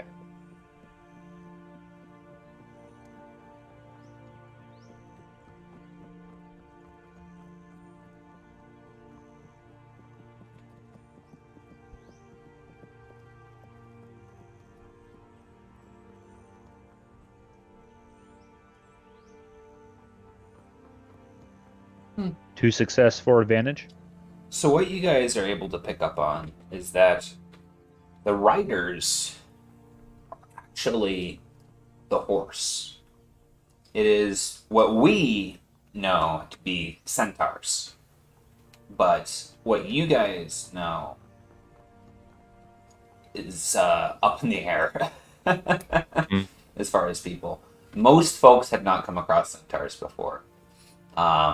If you happen to be really partial to the southern areas and the Badlands, they're a little bit more common. But in this area, there's a couple of them, so to speak, outside of the woodlands. Would I have run into them in my travels? Give me a knowledge people check. Okay, that's not great. You can add a boost die. Oh, hell yeah. Also, I already rolled good, so that's going to be nice. Boost die gave me an advantage, so 3 and 1. Yeah, you know what they are. So they're they're considered civilized or sapient. They're non-violent, or at least not as they're just as violent as people, right? And goblins and orcs and humans and whatnot. So what you can expect from them is exactly what you can expect from people. I remember in the other campaign, they were a bunch of slavers, so that was pretty fun. Yeah, Assholes. yeah, they were. They were assholes. There was one particular group of the bigger group that were hunting you for drugs. Yeah, not a huge fan. They Yeah. almost killed Ryan. But not gonna bring that into this quest. Absolutely not. I know. Technically, that hasn't happened yet. True. It's in the future. Okay. Anyway, regardless. I mean, I relay that information, but most of it is pretty plain to see. Just like, yeah, they're horse people. Oh, Yay! yeah. As you guys walk into the facilities, you see that there's a couple of houses, and most of the buildings are built tall to be able to make use of the not having to push out the walls. And you see that there's new additions here and there. Next to one of the houses on the porch, you can see that there is someone sitting in a chair, kind of in a relaxed position, back up against the wall. They have a dog at their feet with a shroud pulled over that looks pretty inert, but seems to be eyeing you guys as you pass.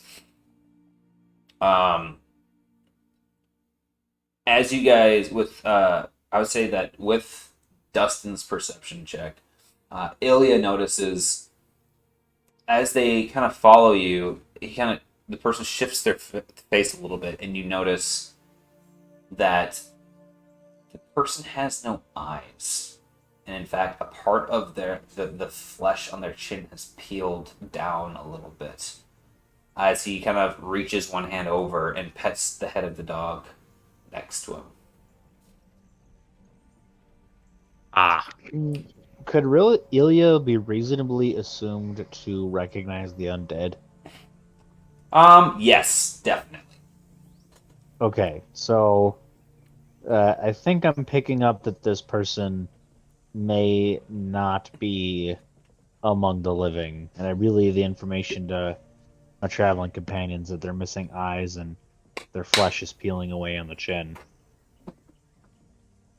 What's the appropriate term? The PC term you're supposed to say this is undead still fine, or Mortally challenged, I believe. Restless is what you're looking for, my dear. restless. Okay. Now, are restless? Are they accepted, or would I be concerned about this? Restless are accepted, especially in this area of the world. That being said,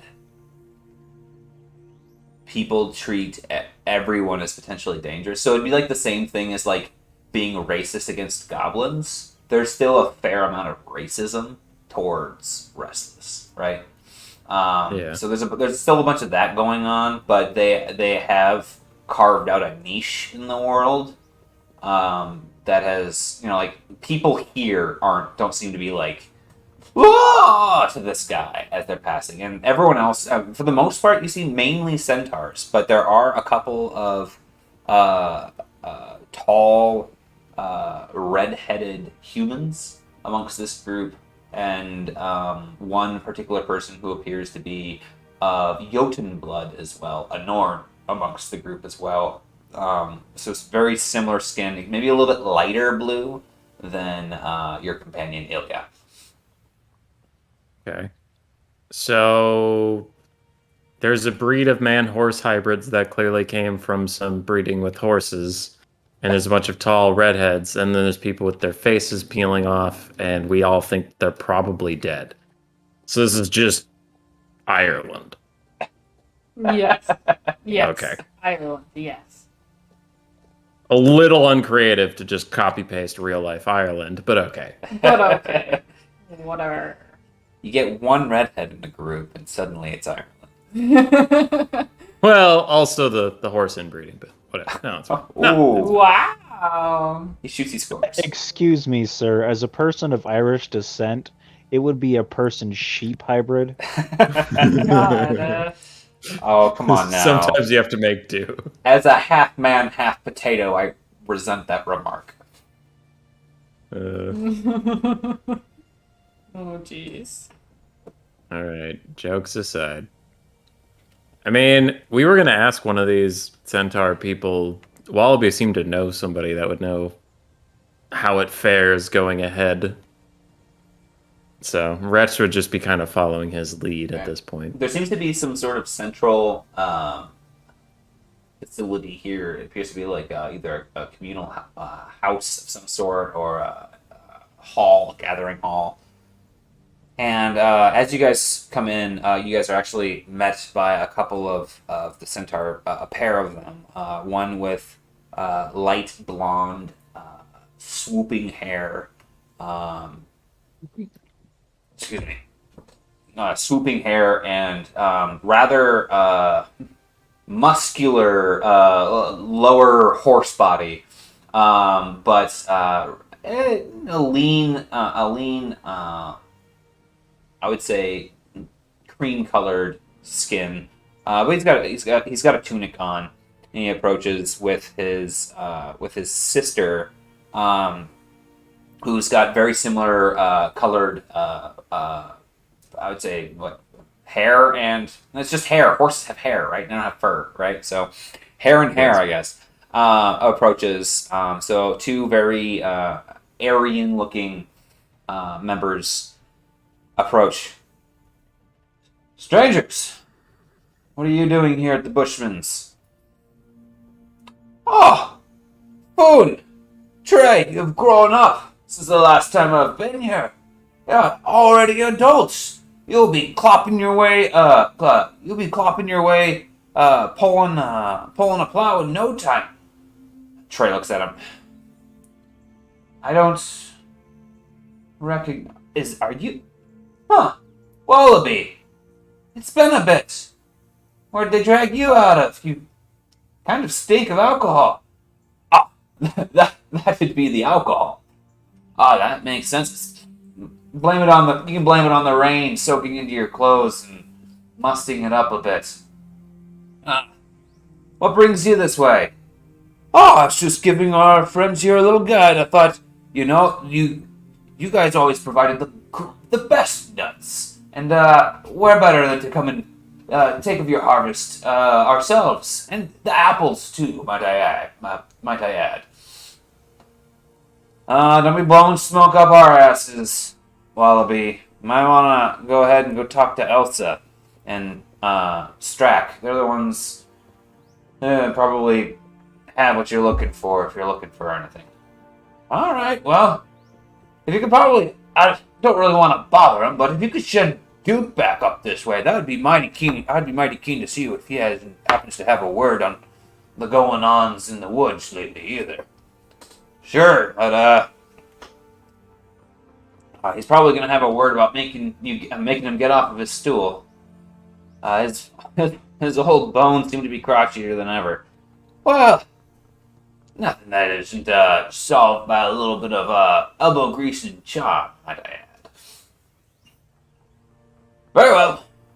And he turns he tends to make his way past the two centaurs towards the Great Hall. As you guys, I'm assuming, follow, he goes and the hall itself has doors that have been wedged open, and you can see that there's wet footmarks that are kind of tracking in mud. But there seems to be an area inside that's made of stone, of a stone floor that people.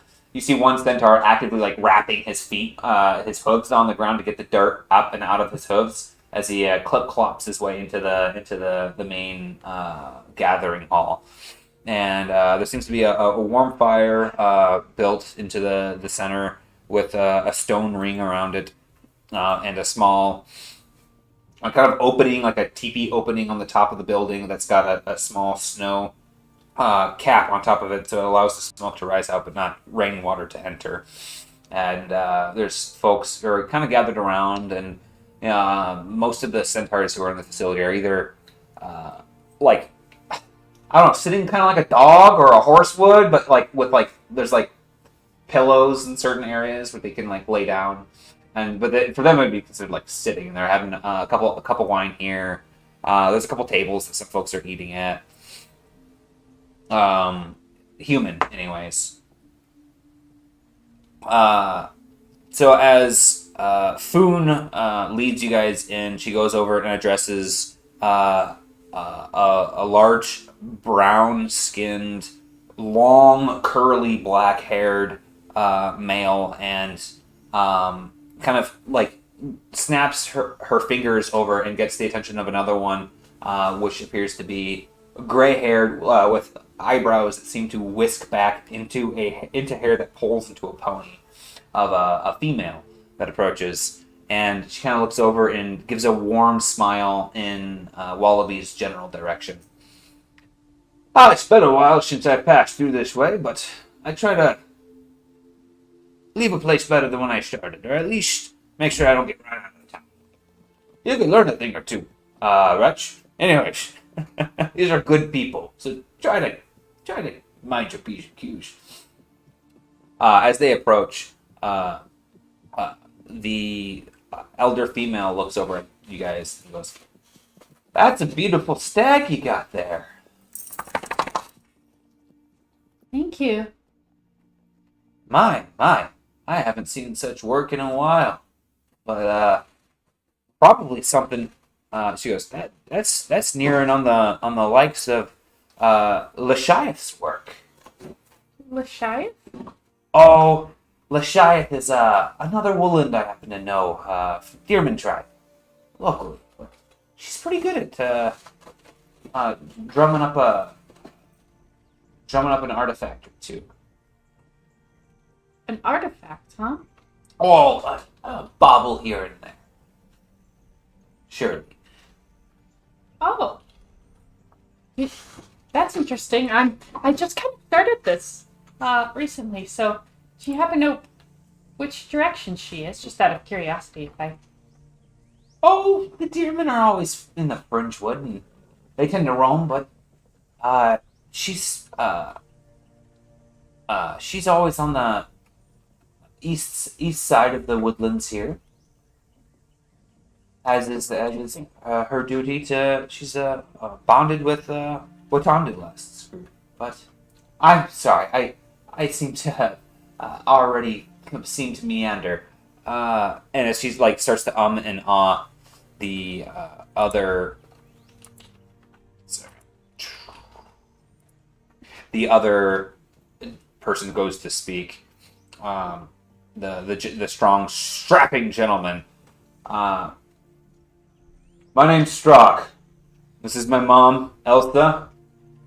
Wallaby, good to see you. Who are your guests? Pardon my manners. This here is bright, bushy-tailed lass is Emery. And she's got a brighter heart than she does talent at magic. Our friend over here, this is Wretch, patron here of none other than Dahlia herself. We got Ilya, representing from the Norge, as well as coming on behalf of potentially a few folks looking to just poke around in the woodlands on a few concerning matters of his own. But anyways, we're just passing through and figured might as well trade stories and see what you guys had in mind of tales in this area, any quandaries on woes and anything Wallaby couldn't manage to solve with a word or two and a glass of ale. Oh, you brought ale. Oh, I happen to bring some spirits. Maybe we could trade. So he continues to meander, but I'll allow you guys to step forward and take control of the conversation, being, the players here. I mean, I'm just waiting on the news of what we face up ahead. I don't have any distractions to offer at the moment. I was going to ask about the willows. The Willows? Yeah, go ahead. And so as everyone sit down and, exchanges pleasantries, feel free to do it, whatever you want to do in first person. I I heard that love there was pleasantries. some of those, weeping willows, but like the true ones in this forest. Have you guys seen any of those? Huh. Strock seems to, scratch his head a little bit. Kind of looks over inquisitively at Elsa. She goes, the old weeping willows. Unfortunately, and fortunately, I would have to say no. See, theirs is a sad story. Weeping willows, they're few in number, but I'm sure the Dryads could point you towards any of their surviving members. The dryads? Yes, the timbermen amongst the woodlands have a smaller group, Dryads, who cling towards the areas of carnation. There's a sad story too. Struggling against a seemingly dwindling of their own kind. It's harder and harder for them to reproduce, it seems, and they've taken to trying out different things to hopefully preserve the souls that they have. Dryads are what's born from that. Very similar to your elk here, as a matter of fact, but maybe not. Interesting. I'd like to see one for myself. Oh, maybe the Dryads could help, but I'm sure you could ask. Maybe if you were to talk to the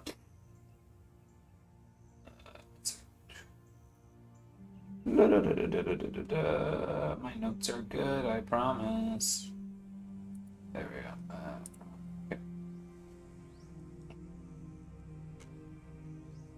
Okay. Oh, sorry, there we go. Maybe if you talk to the Sloan tribes, they're a little bit more familiar with the denser forests. And, if you're heading up towards the north, the Vivienne could help too. After all, they do care for the Arboretum. I mean, the Timbermen care for the Arboretum, but that does reside within their domain. Okay. Thank you. If you are going that route, I would recommend turning north soon. Any deeper, and there's been some troubles lately in the woodlands. Oh? Yeah, I don't have a lot of details. Maybe Duke could tell you more about it. As a matter of fact, I've already sent Foon off to.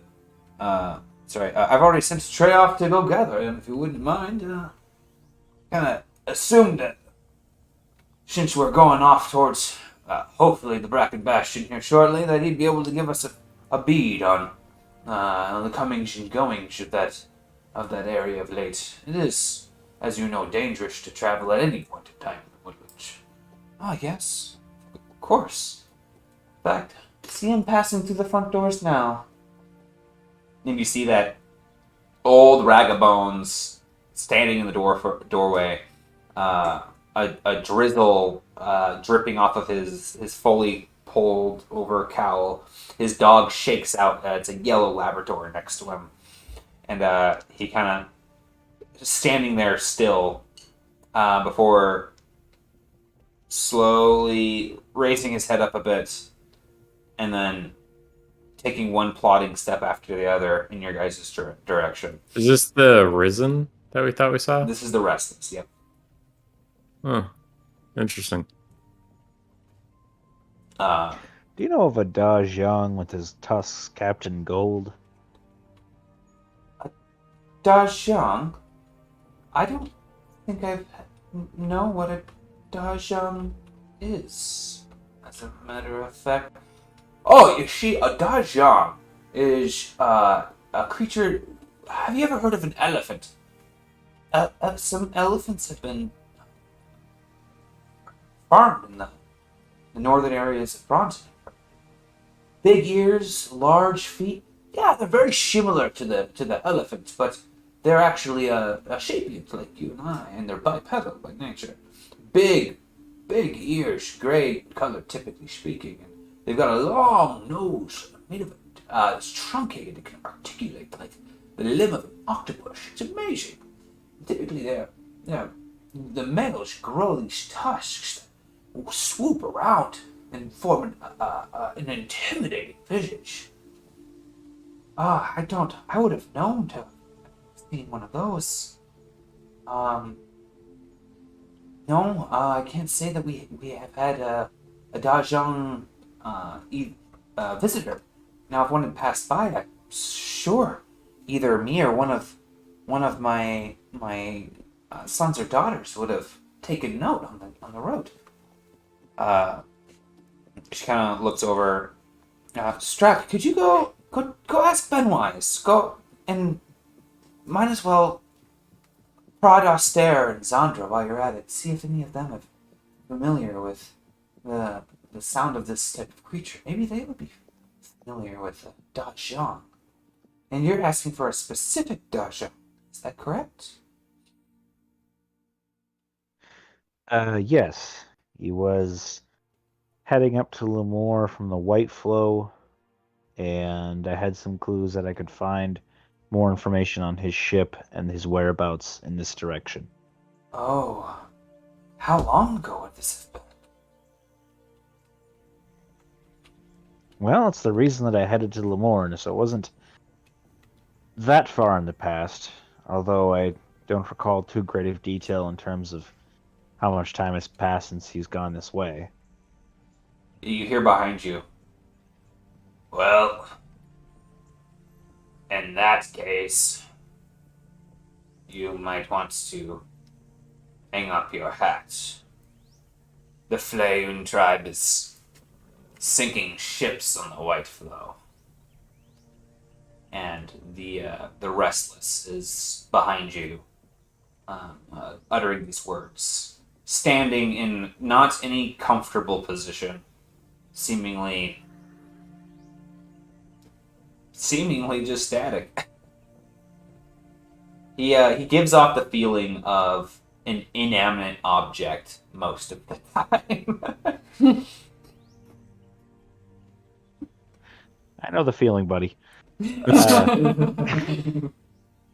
Well, it's not so much that I care for the Da Jiang, it's what he's taken from someone who promises me a healthy reward. Do you know what they typically do with what's on those ships, or do they just let them sink in the White Flow? Willander. prone to taking trinkets, but the Flown are in a bit of a... they're whipped up in a bit of a attitude lately. I fear that they might, if they sink them, leave no survivors to tell the tale. They wouldn't want that information passing back to the deermen. Otherwise, it would be considered an outright act of potential, well, not an outright act of war, but it'd be grounds for escalation. Be considered ground of escalation if we did what? You're cutting out a lot. Sorry. He's saying it would be grounds, if word got out that they were sinking ships on the White Flow, it would be grounds for escalation between them and the Deermen. I definitely don't want to cause more trouble, but I came here with a purpose. Can you put up the map again? The White Flow's like the big river that like cuts through the... Yeah. And to be clear, this is the reason why you guys have this map is this is a quick map that that Wallaby made for Ilya specifically because Ilya was going to head out on his own. Okay, so you're saying it's like this. So the White Flow Somewhere cuts along this from river. the White. He's saying that they were on the White Flow and the ship never made it to them. The ship never made it to Lemoore, so was it going north? Yeah, it was going from Dryson's Rest toward Lemoore. What way does the current flow? The current flows toward Dryson's Rest. Okay. So it flows Oof. to the west. Okay. Going against the current that long does not sound fun. Nope. No. And for you guys' familiarity, this river is about as wide as the Mississippi. And there are tributaries and estuaries, I think is the name for them, coming off of this that just aren't on the map because the map is real big. Okay. Like, Lemoore and Bracken Bastion are not that big. It's just more so because I pulled a clip of a country-sized map. Yeah.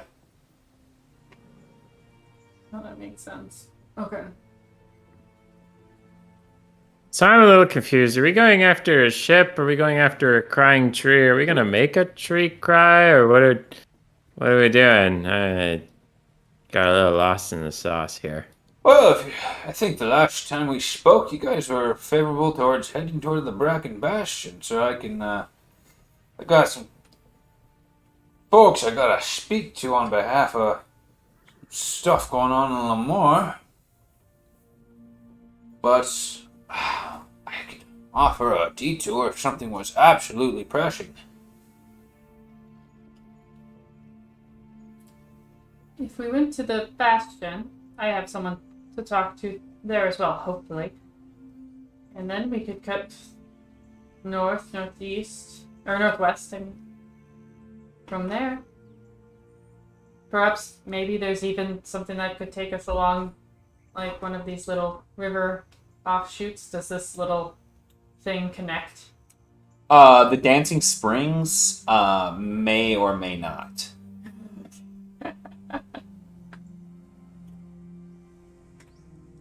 Those are all actually. Sorry, yeah, no. The Dancing Springs are all tributaries, so they would all eventually connect. But it's it's hard to tell which direction they would meander at a certain point. You know what I mean? Okay. I'm all for going to Bracken Bastion and finding information about my own mission along the way and having a diversion afterwards. Or just abandoning us in the woods. That sounds quite unpleasant. Rex, Oh. you're just I along remember. for the ride? You don't do anything in particular? Just a stroll in the forest? I've been given a mission, so to speak. There is a Dajang with gold-capped tusks who stole some very valuable gems from associates of mine. Would like them returned to Iron Cathedral for a healthy reward. And I'm trying to find as much information I can to retrieve those. Makes sense to me.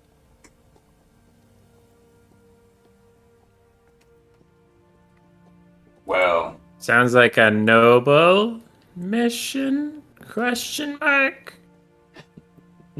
Sounds like a job. Well, I think I can find some noble deeds to do and some noble acts to commit along the way to retrieving these precious gems. if you... Strock Fair speaks enough. up and goes, sorry, actually, Strock is already gone. Elsa speaks up.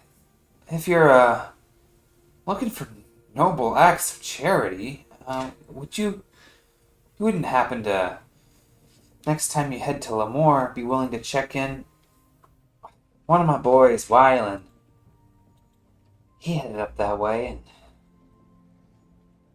he was supposed to come back after he brought our supplies to harvest.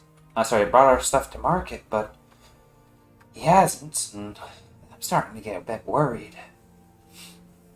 What was that name? Wyland. Okay. All right. Do Let I me find somewhere to recognize put that name? Wyland? Yeah. No. Okay. It sounds familiar to me, so I just like Yeah, no. I want to make sure I You didn't. have not met a centaur named Wyland yet. Okay. Oh, fair. Just for some reason, trying to figure out why else that name sounds. And who was familiar. asking this? This is Elsa Buckham. Elsa Buckham. Little on the nose name, but all right. On the nose? For a deer person? Buckham? Yeah. Buckham. Oh, a Buckham for a horse person. Yeah, I get it now. Yep. I mean, you did it. You made the pun. Didn't even mean to. Well, here we are. It was perfect. I can confirm that there is no Wyland in the taking route notes I have. That's fine. I just.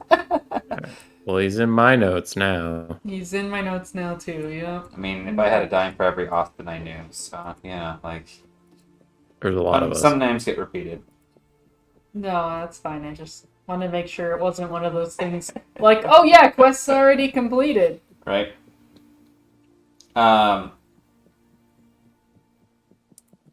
Let's see here. Okay. You lose your train of thought, boy. No, yes, I did. Duckham speaks up. Well, you may want to accept some hazard pay from the restless. The, Iron Cathedral's got deep pockets, and as I said, the Deermen have been of a sort lately themselves. They're friendly, but more territorial. Distracted. Curt, maybe. Like someone whose mind is tending on other matters. And you in the present are simply the background.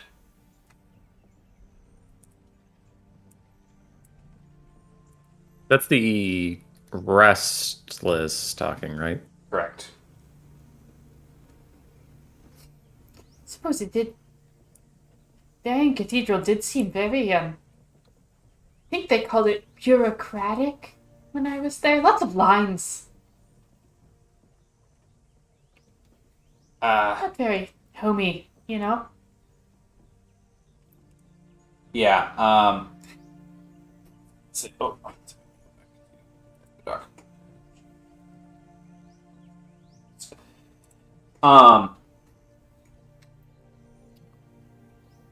Dustin, you would know pretty much the in and outs of that group as well, having dealt with them for a bit. Let's see here.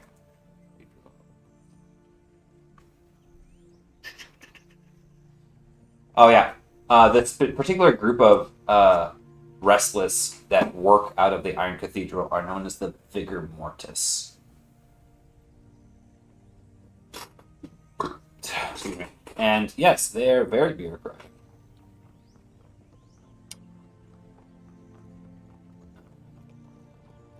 Anyways, Wallaby, I'm sure you can arrange some sort of meeting with Watandu last. You know the deal. Yes, I can figure it out. No mind here, but thanks for a little bit of your input, Duke. Of course, keep it civil. He turns around to start heading back. He's apparently got the garb that would demark him as actually. Give me a knowledge people check if you guys go. Absolutely. Greens. 3 success, 1 advantage. 1 and 0.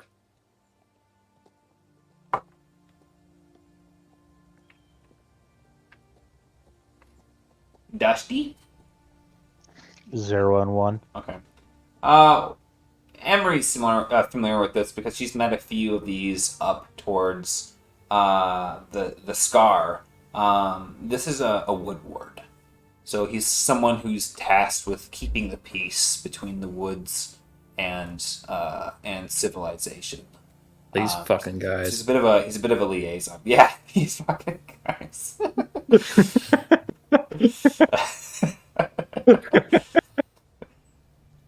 Hey, they pay you good money in the other campaign.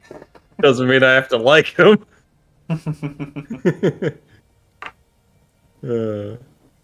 Well, you're welcome to stay, and please give Watandu Last our regards. Actually, there is one other thing might be worth mentioning. We've had a local farmer, one of the Bushman associates. His name's.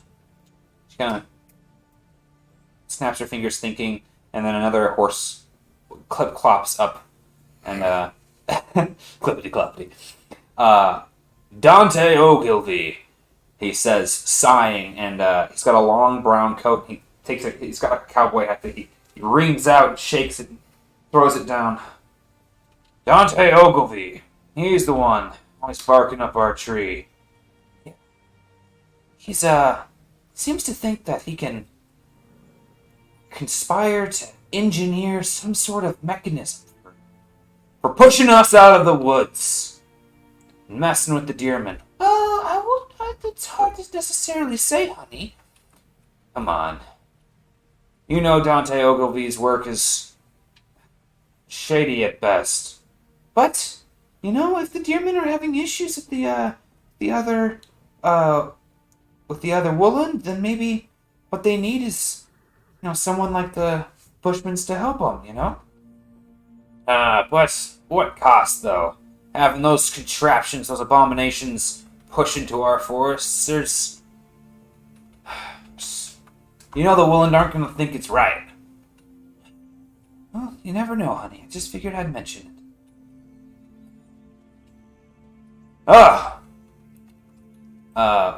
Wallaby, nice to see you again. Danny. Danny. Very well met. Nice to get out of the rain before you start mucking up a shed. I hate for you to start smelling like me. I'd have to ferment myself for a few more years before I get that bad, Wallaby. Very well. Just blame it on the natural air that you get on a day-to-day basis. It's good for the lungs, isn't it? I wouldn't set foot in Lemoore. Any news from Wyland? No, honey. But these folks might keep an eye out for him when they head that way. Thank you kindly. Anytime, buddy. I don't know this person. He seems to be an older centaur. And as he comes over to make casual conversation, he puts an arm around Elsa. It seems that they're probably the mother and father to most of these other centaurs in this group that have been floundering around based off of their names and based off of their familiarity with them. is there anything else in particular you guys want to converse with these guys as the night grows into the wee hours of the morning, so to speak? I'm good to go. Mhm. When Huh. you say mechanical contraptions, are you talking about those the things with the threshers attached to them? Yeah, Machines bound to flesh. that's exactly what I'm talking about. Amongst others, they're not all bound in flesh. Some of them let off a horrific roar and spew smoke from them as they plod along, leaving ruts in the ground. But those ones typically have a hatch in which one of yours truly seemed to be able to clamber down into and operate the thing. Like a suit of armor or something along those lines. How odd. Anyways, So, they've got eyes on our harvest here in the. Sorry, what were you gonna say? I was gonna say, so when you say yours truly, you mean that's like something a centaur can step into, or like a biped? Biped. Sorry. That makes sense. But we have been harvesting the nuts, fruits of the fringewood for a long time now, and they seem to think that they can corner a new market and push into our business. But they don't have the blueprints for their equipment, and need to get an eye on the fringewood. Scan it. So I don't know. If you're looking for an extra member of your party, I'm sure that Dante would be looking for joining up with you guys so we can get the lay of the land. But that's your guys' business if that's what you're looking for. But I wouldn't be doing any of that without consulting with the deermen first, lest they spit you where you stand. Don't see the point of doing that to the forest at this point. That seems rather rude.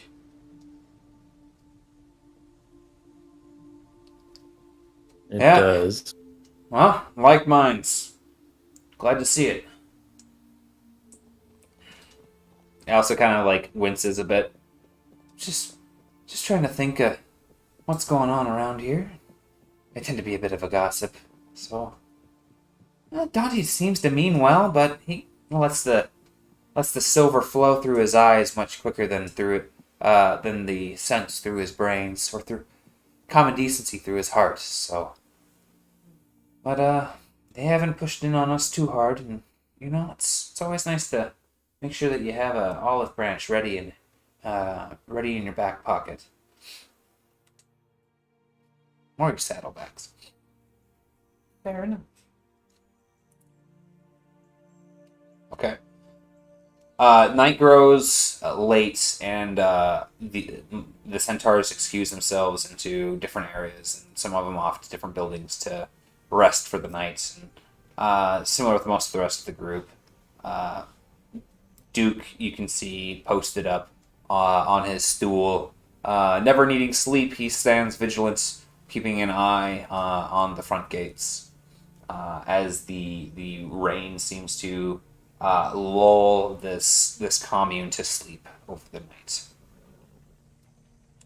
Do we sleep too? I assume so. Go ahead. Do they feed us or do we use supplies? Uh, they didn't seem to offer food throughout the night, so if you had supplies, you can eat them. But they also have, if you guys want to, they have materials for trade too. If you guys are looking to get anything before you head out of town, so to speak, this is kind of like last stop shop before being in. I'm the very deep woods. poor. What do I have? I have no money. I can I get like 3 more health potions really quick? I think they're 25 gold each. Give me a streetwise check. You bastard. Yeah, I have 0 money.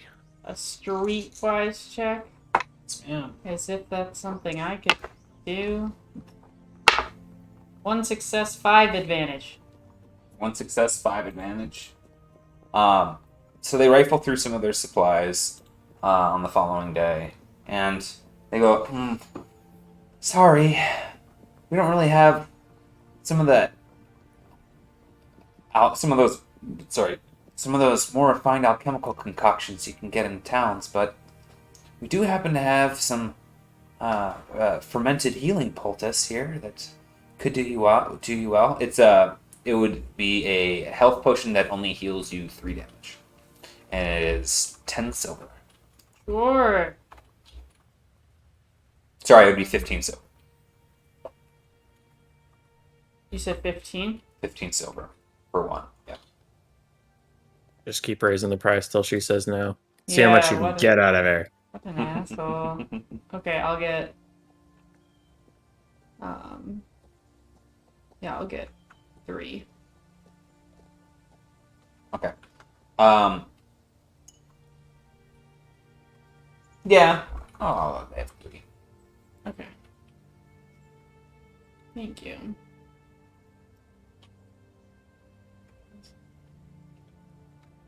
Okay, thanks. No problem. Anything else that you guys are looking for before you get on out of Ia? Nope, extremely poor. Okay. You found me in a hole starving to death. I don't really know what you think I had laying around. Are you... Do you I'm just need one of offering. these, Relch? And I have like I'm holding out one of the fermented health potions. You sure did me a lot of good earlier. I might be able to return the favor this way. Yes! Yes! I take it. Fermented health poultice. Postal? Postal Okay. service. I spelled it very wrong, and it's just going to be great to read that later. Poultice. Polio. That's Potasio. not something he wants. Fermented health polio. I'm afraid of getting that. All right, so no other supplies, ropes, torches, canvas, weird shit. Okay. 5, 4, You 3, didn't- 2. You didn't really give any time, but okay. What? Mostly Ilya. Ilya, you want to get anything? I think I have everything. Well, I also can't find how much silver I have right now. So I don't know what I can get. Ooh, honey, you got the sheets pulled up. It should be on his, if you don't mind. Yeah, one You second. might also be broke. I might be. Might be. Because I don't I have got some anything neat on. stuff. I don't have money anywhere, but I know I don't have any. Oh, I have 1 silver. Oh, silver. I found it. Silver for your Something on my thoughts. shirt is just scraping me.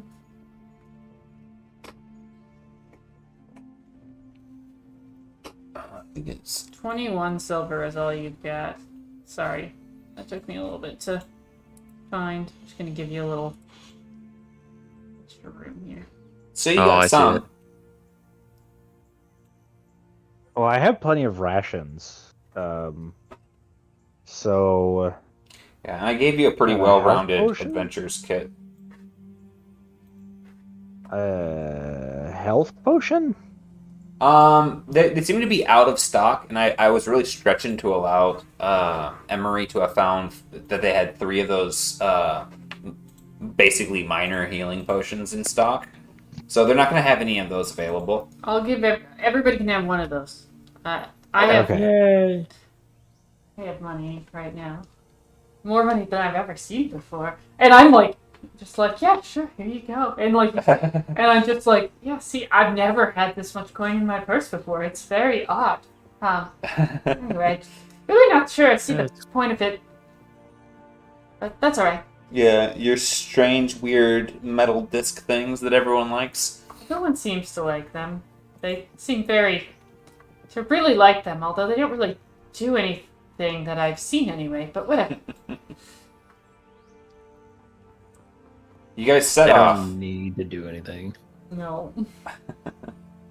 and over the following day, the trees starts to grow thick about you. Not to the point where you're like trudging through the forest yet, but as you guys go, there's no more path, so it takes longer because you have. It's harder to see where the sun's coming from, and every now and then you have to weave past an area to avoid a thicker bracken of materials. But the day progresses nonetheless.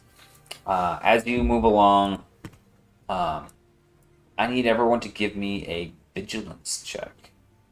Yay! Something I'm good at. Good for you. All right, 4 green.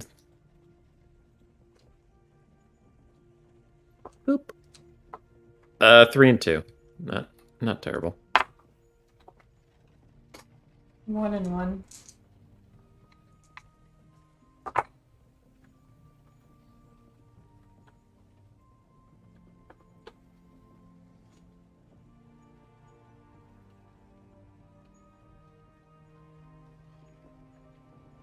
Dusty?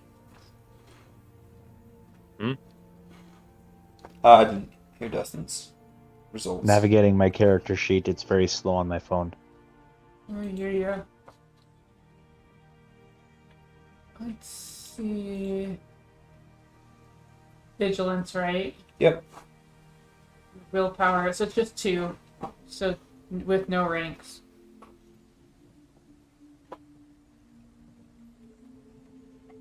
So much easier to look at on the computer. I Yeah, hate it is. Google Slides on a phone. Like, PC superiority. that's right. Dude, I'm such an old man when it comes to like mobile stuff that I'm like, I'll do it on my computer. Yeah. 3 success, 1 advantage. Ow. Okay.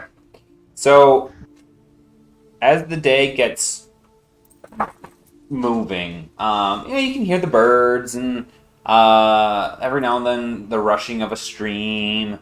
As time progresses, something just seems off about the noise, though, in the later evening of the day.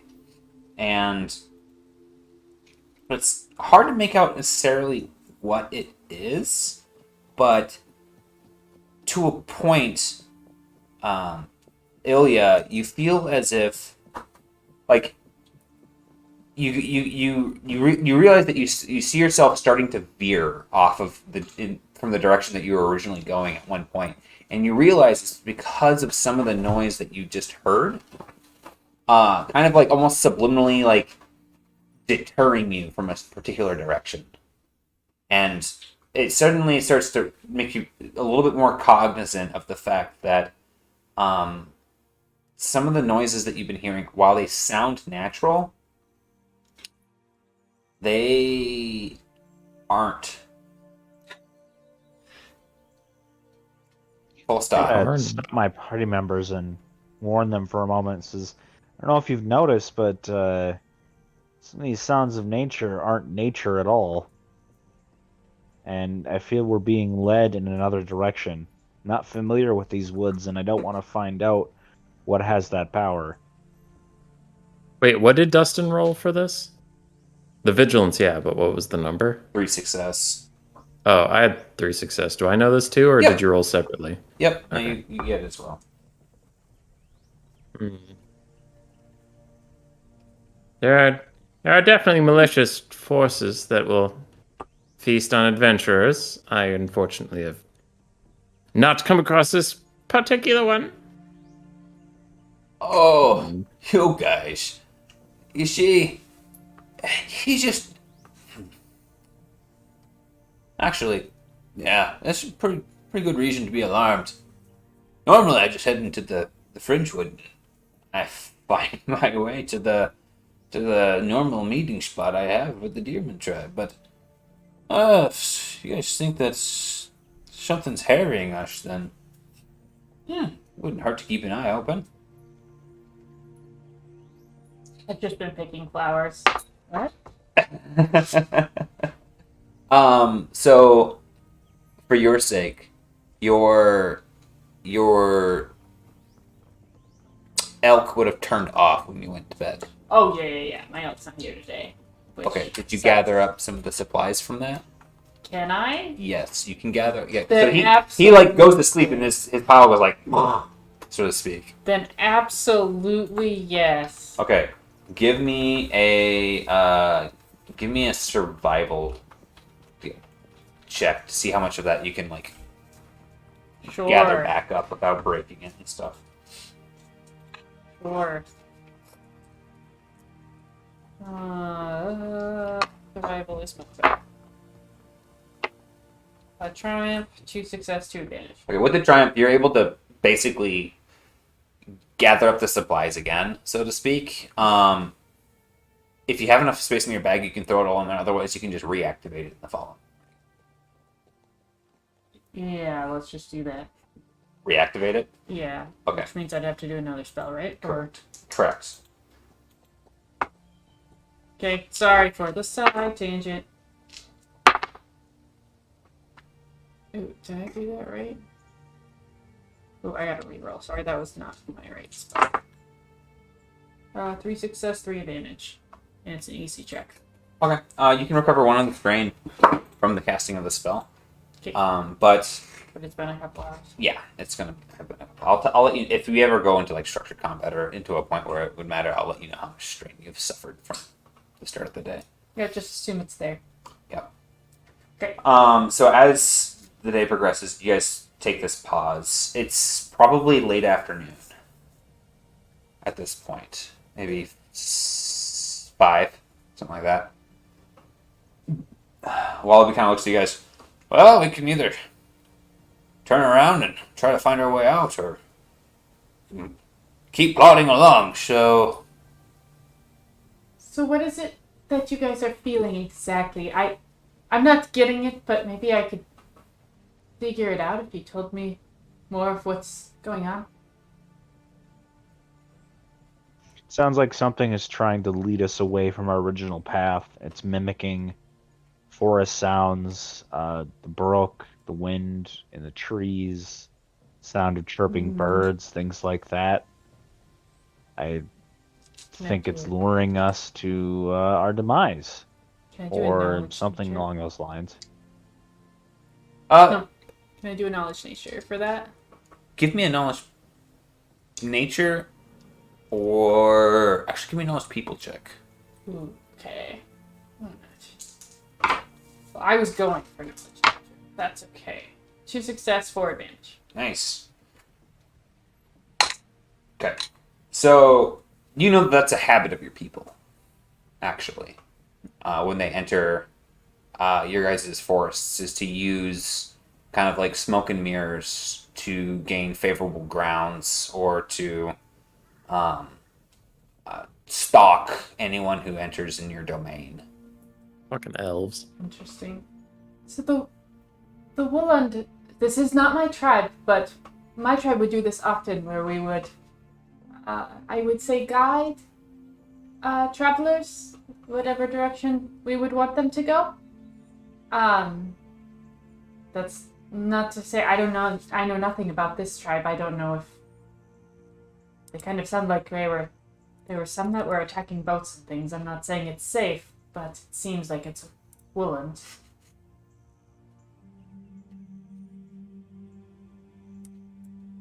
You guys have like a code or something? Like, you know, you tap a tree 5 times and they know to stop at?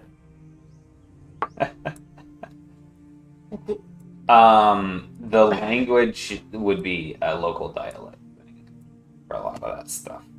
No, but there's not like a, signal. Give me a knowledge people check. Ugh, gross. It's gonna be a little bit hard. Kidding. 3 success, 2 advantage. Jesus. Anytime you ask me to use my brain, it's not so bad. Everything else. 2 failure. So, yeah, you can just overtly call out to them, using the standard code of chivalry, which is the horn, right? The horn or the whistle. and that's like, hey, I know you're there. Call back. Otherwise, with people, basically what it is if you sense a different creature and you call to it, and it doesn't call back, you can assume it's a hostile predator of some sort. Okay, so I do like the big whistle. Yeah. So I'm not gonna do on this. Okay. So you make this call, and the chirping in the trees stops. The babbling of the brook stops. The cracking of twigs stops. And there's a bit of a pregnant pause before slowly a figure appears. Two, actually. One from... Sorry, actually, it's just one figure appears. Sounds like there's two of them. No. From actually behind you guys, you hear kind of like a plodding, tud, tud, tud on the ground. And as you look back, there is a Kunari type look of a person coming out of the woods in what looks to be like leather-clad trousers and a rather bare chest with a big braided beard with mighty mutton chops and a bit of a unibrow that works rather well on this particular guy. He's got uncloven hooves as he comes around towards you guys, and he seems to have a bow notched in his hands, ready, and a short sword on his hip. As he looks at you guys and makes a general a slow hand gesture up, and he kind of turns it sideways as like a hail to you specifically, Emery. Okay. Oh, you guys can't see me, can you? We cannot. Yeah, my thing was goofy earlier, so sorry about that. There we go. I forgot that it restarted for some reason. Anyways, so yeah, he hails you like that. Just Emery or like very the group? slowly. He's making eye contact with Emery, but he's gesturing towards you guys. Greetings. Didn't mean to go a wrong path, so to speak, but we do have a destination in mind. Your destination is... Sorry, actually... what languages do you guys speak? Not a lot. Common, primitive, primordial, profane.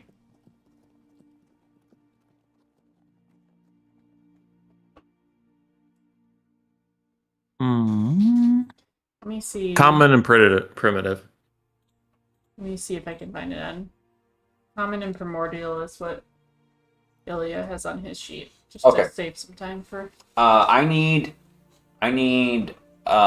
both Austin and Ilya to give me knowledge people checks as they struggle along in this conversation.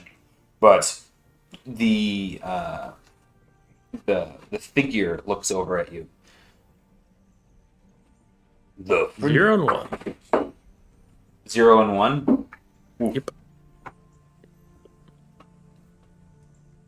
The Fringewood is your destination? Do you seek deeper to the woodlands? Hi. We seek deeper into the woodlands, the Bracken Bastion specifically. I'm Emery. These are my companions. Wallaby, well met. I'm short of a tribal friend, if that helps at all. Typically I wait until you guys point out that I've made a muck of myself into your guys' place. But as you well know, our people have been French for forever. The person kind of tilts his head a little bit. Esuelun, you are welcome. But I wonder, what business have you to bring the rest of these to tread upon our sacred lands. You, Dustin and Austin, you gather that they're having a general cordial discourse so far.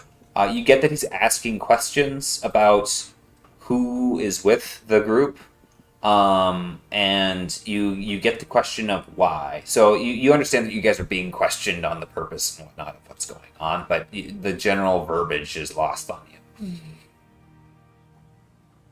I'm sorry if I missed this, but I'm just going to ask it to the DM, clearly. Is he part of, like, so the Bracken Bastion, I know, had some arts people, or had a contact for art, but I don't know if it, like, is it a Woolen's tribe? Is it, like, is that specifically, like, the, you know, bug people, what art check was, the, Tikek knew? What contact are you referencing? The Paratisium, or are you talking about the Dryads? Art was saying that he had a contact at the Bracken Bastion. G. Yeah. G is another Asuelun. That's why he was going to talk to Wallaby to make sure that G was still there originally. So, and Wallaby was able to confirm that G had not left, to his knowledge, the Bracken Bastion. Okay.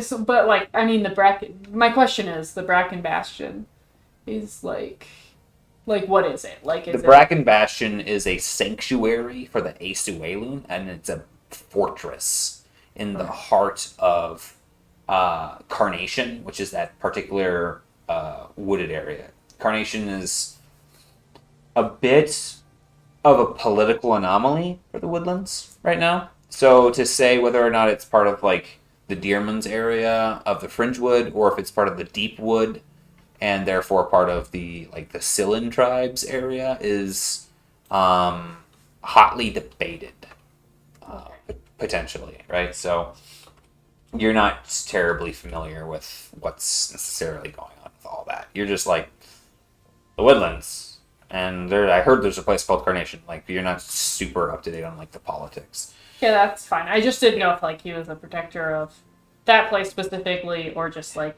part of the woods in between. No, so that helps clarify that. They're the Bracken Bash is tolerated because of the services that they provide.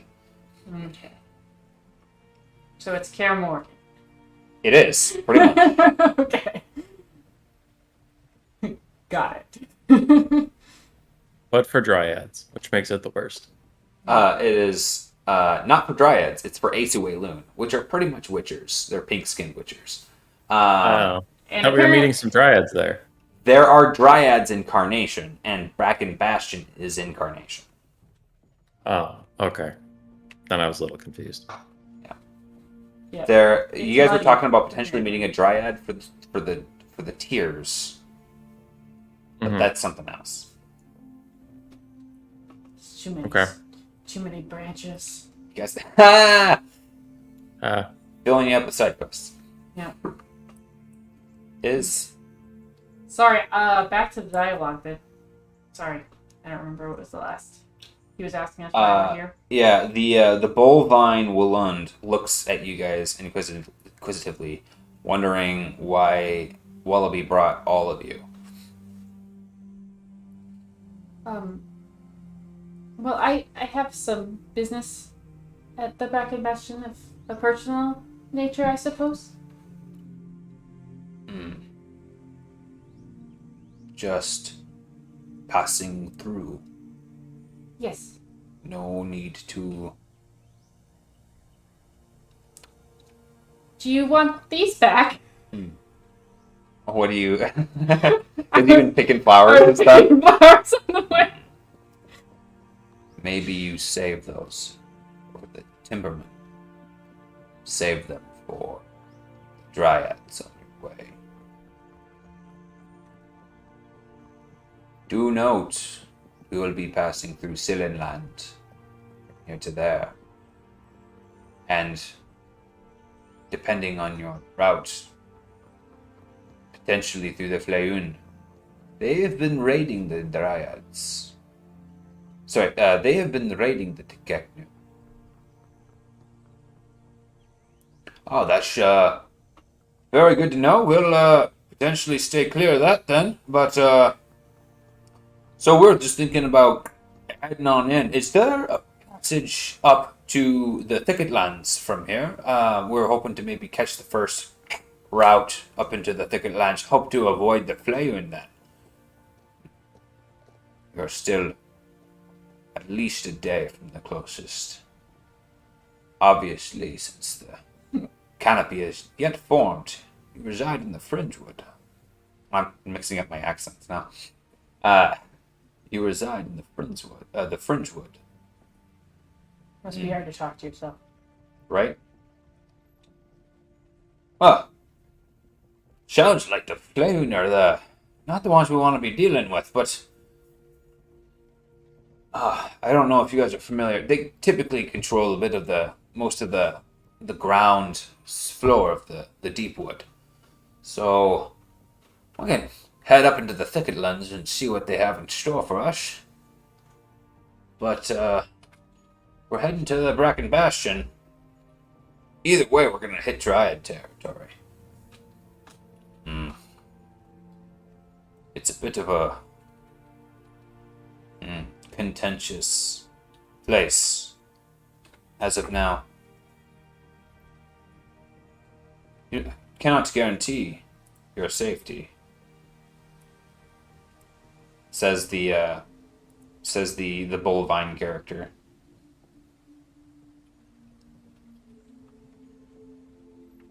Gretch Dustin doesn't understand any of it. Yeah, So. well, you understand enough to be able to communicate. Like you understand that there seems to be mentions of danger in your guys' path coming up ahead. You hear words like Thicketland and Tekeknu and some of those like trigger words, right? So like America is America in most languages, right? That sort of thing. So, like, geography mentions are plopped in there, and racial mentions are plopped in there that you guys would relatively understand, too. So feel free to add into the conversation. Just understand that, like, roleplay that you are speaking broken English, or broken whatever the hell they're speaking, right? So, about half of it's not going to come through. Are they speaking primitive, or...? So those are categorical. They're speaking their native tongue, which is a mixture of primordial, primitive, primordial and primitive. So the fact that you don't have primordial and primitive means that you just get like a little bit of what's going on there, right? Gotcha. We come in peace, no trouble.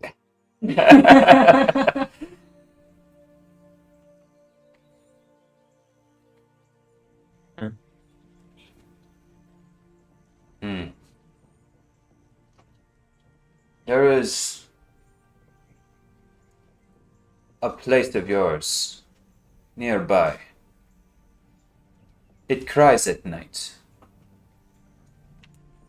I'd ask that you put it at ease. What do you mean, a place of ours? Like, Stone structures made times long ago.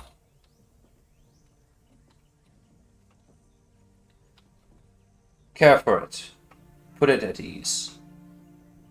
We'll guide you to the edge of the Fringewood. We have to live somewhere? not live somewhere. He says it's a place of stone that cries. I was hoping for trees that cry, but it sounds worse. Obviously. Have you seen Crying Stone? What's inside it? Wallaby kind of itches his head. Oh, I pray to. I I pray to Shinder himself that he's not talking about onyx. That'd be a problem. But, Ain't Stone, we could certainly take a look. You mean like stone? They call them buildings. Like Structures, yeah. places of man, goblin, orc. Not like stone people. No. No, Yeah. no. Temple of yours. Long ago. Overrun now. I feel its pain on our land. I wish it quieted.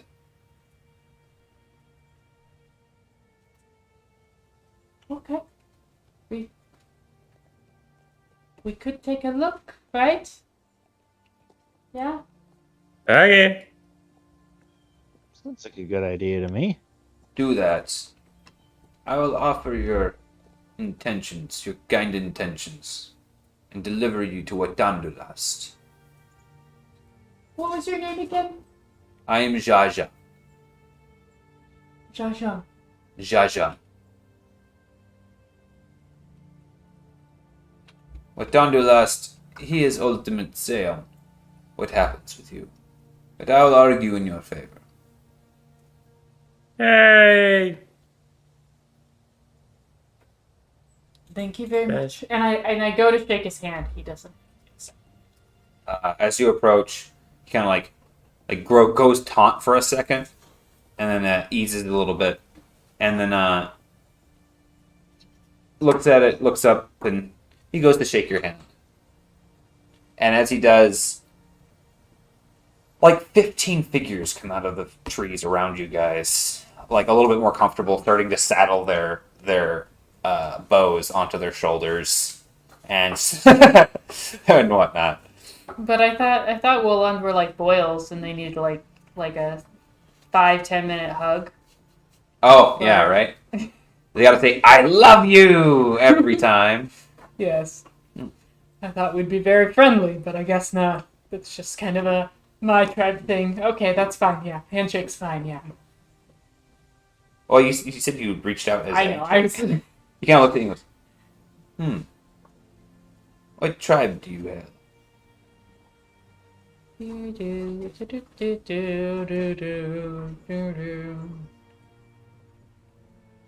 Oh gosh.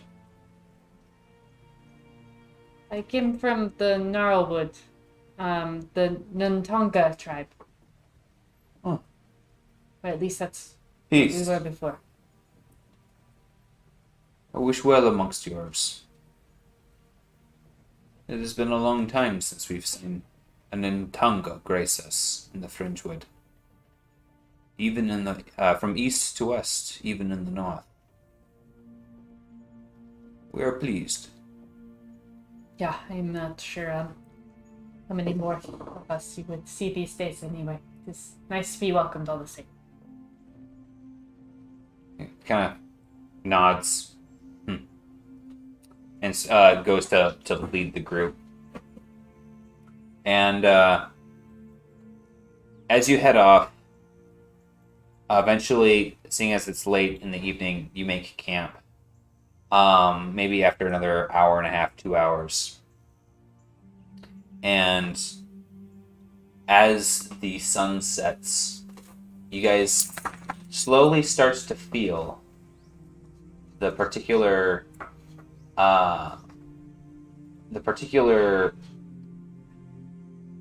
audio palette of unease that which these guys have been kind of attempting to describe to you.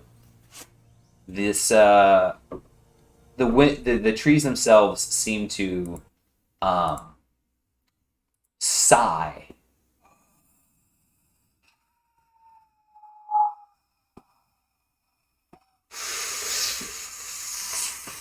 That's As the wind strange. passes through the trees, you hear a bit of a grumbling to the world. And you feel a mendagia sink in, as there's a there's a bit of a despair to the land about you. And as you go to bed down for the night, or prepare in whatever way you wish, sitting around the fire, that is where we'll pick up next time. So, Yep. anything else from you guys? That I can think of. All right. Well, then we'll end there. Thanks, everyone who joined us on the stream. This will be our last regular schedule here for a little bit. We're going to pick up an extra session on is it the 19th that we're going to be picking up our next one? Yep. So we've got another one on the 19th to make up for the fact that me and Sarah will be in Mexico on the 25th. But then we'll resume to our usual schedule there starting on the 1st of August. So thank you for showing up to the Call of the Hunger. And as usual, if you have questions or comments, anyone of us can address those, or I can address those in the post afterward between streams. So thank you very much, and have yourself a great evening. Nashara says hi.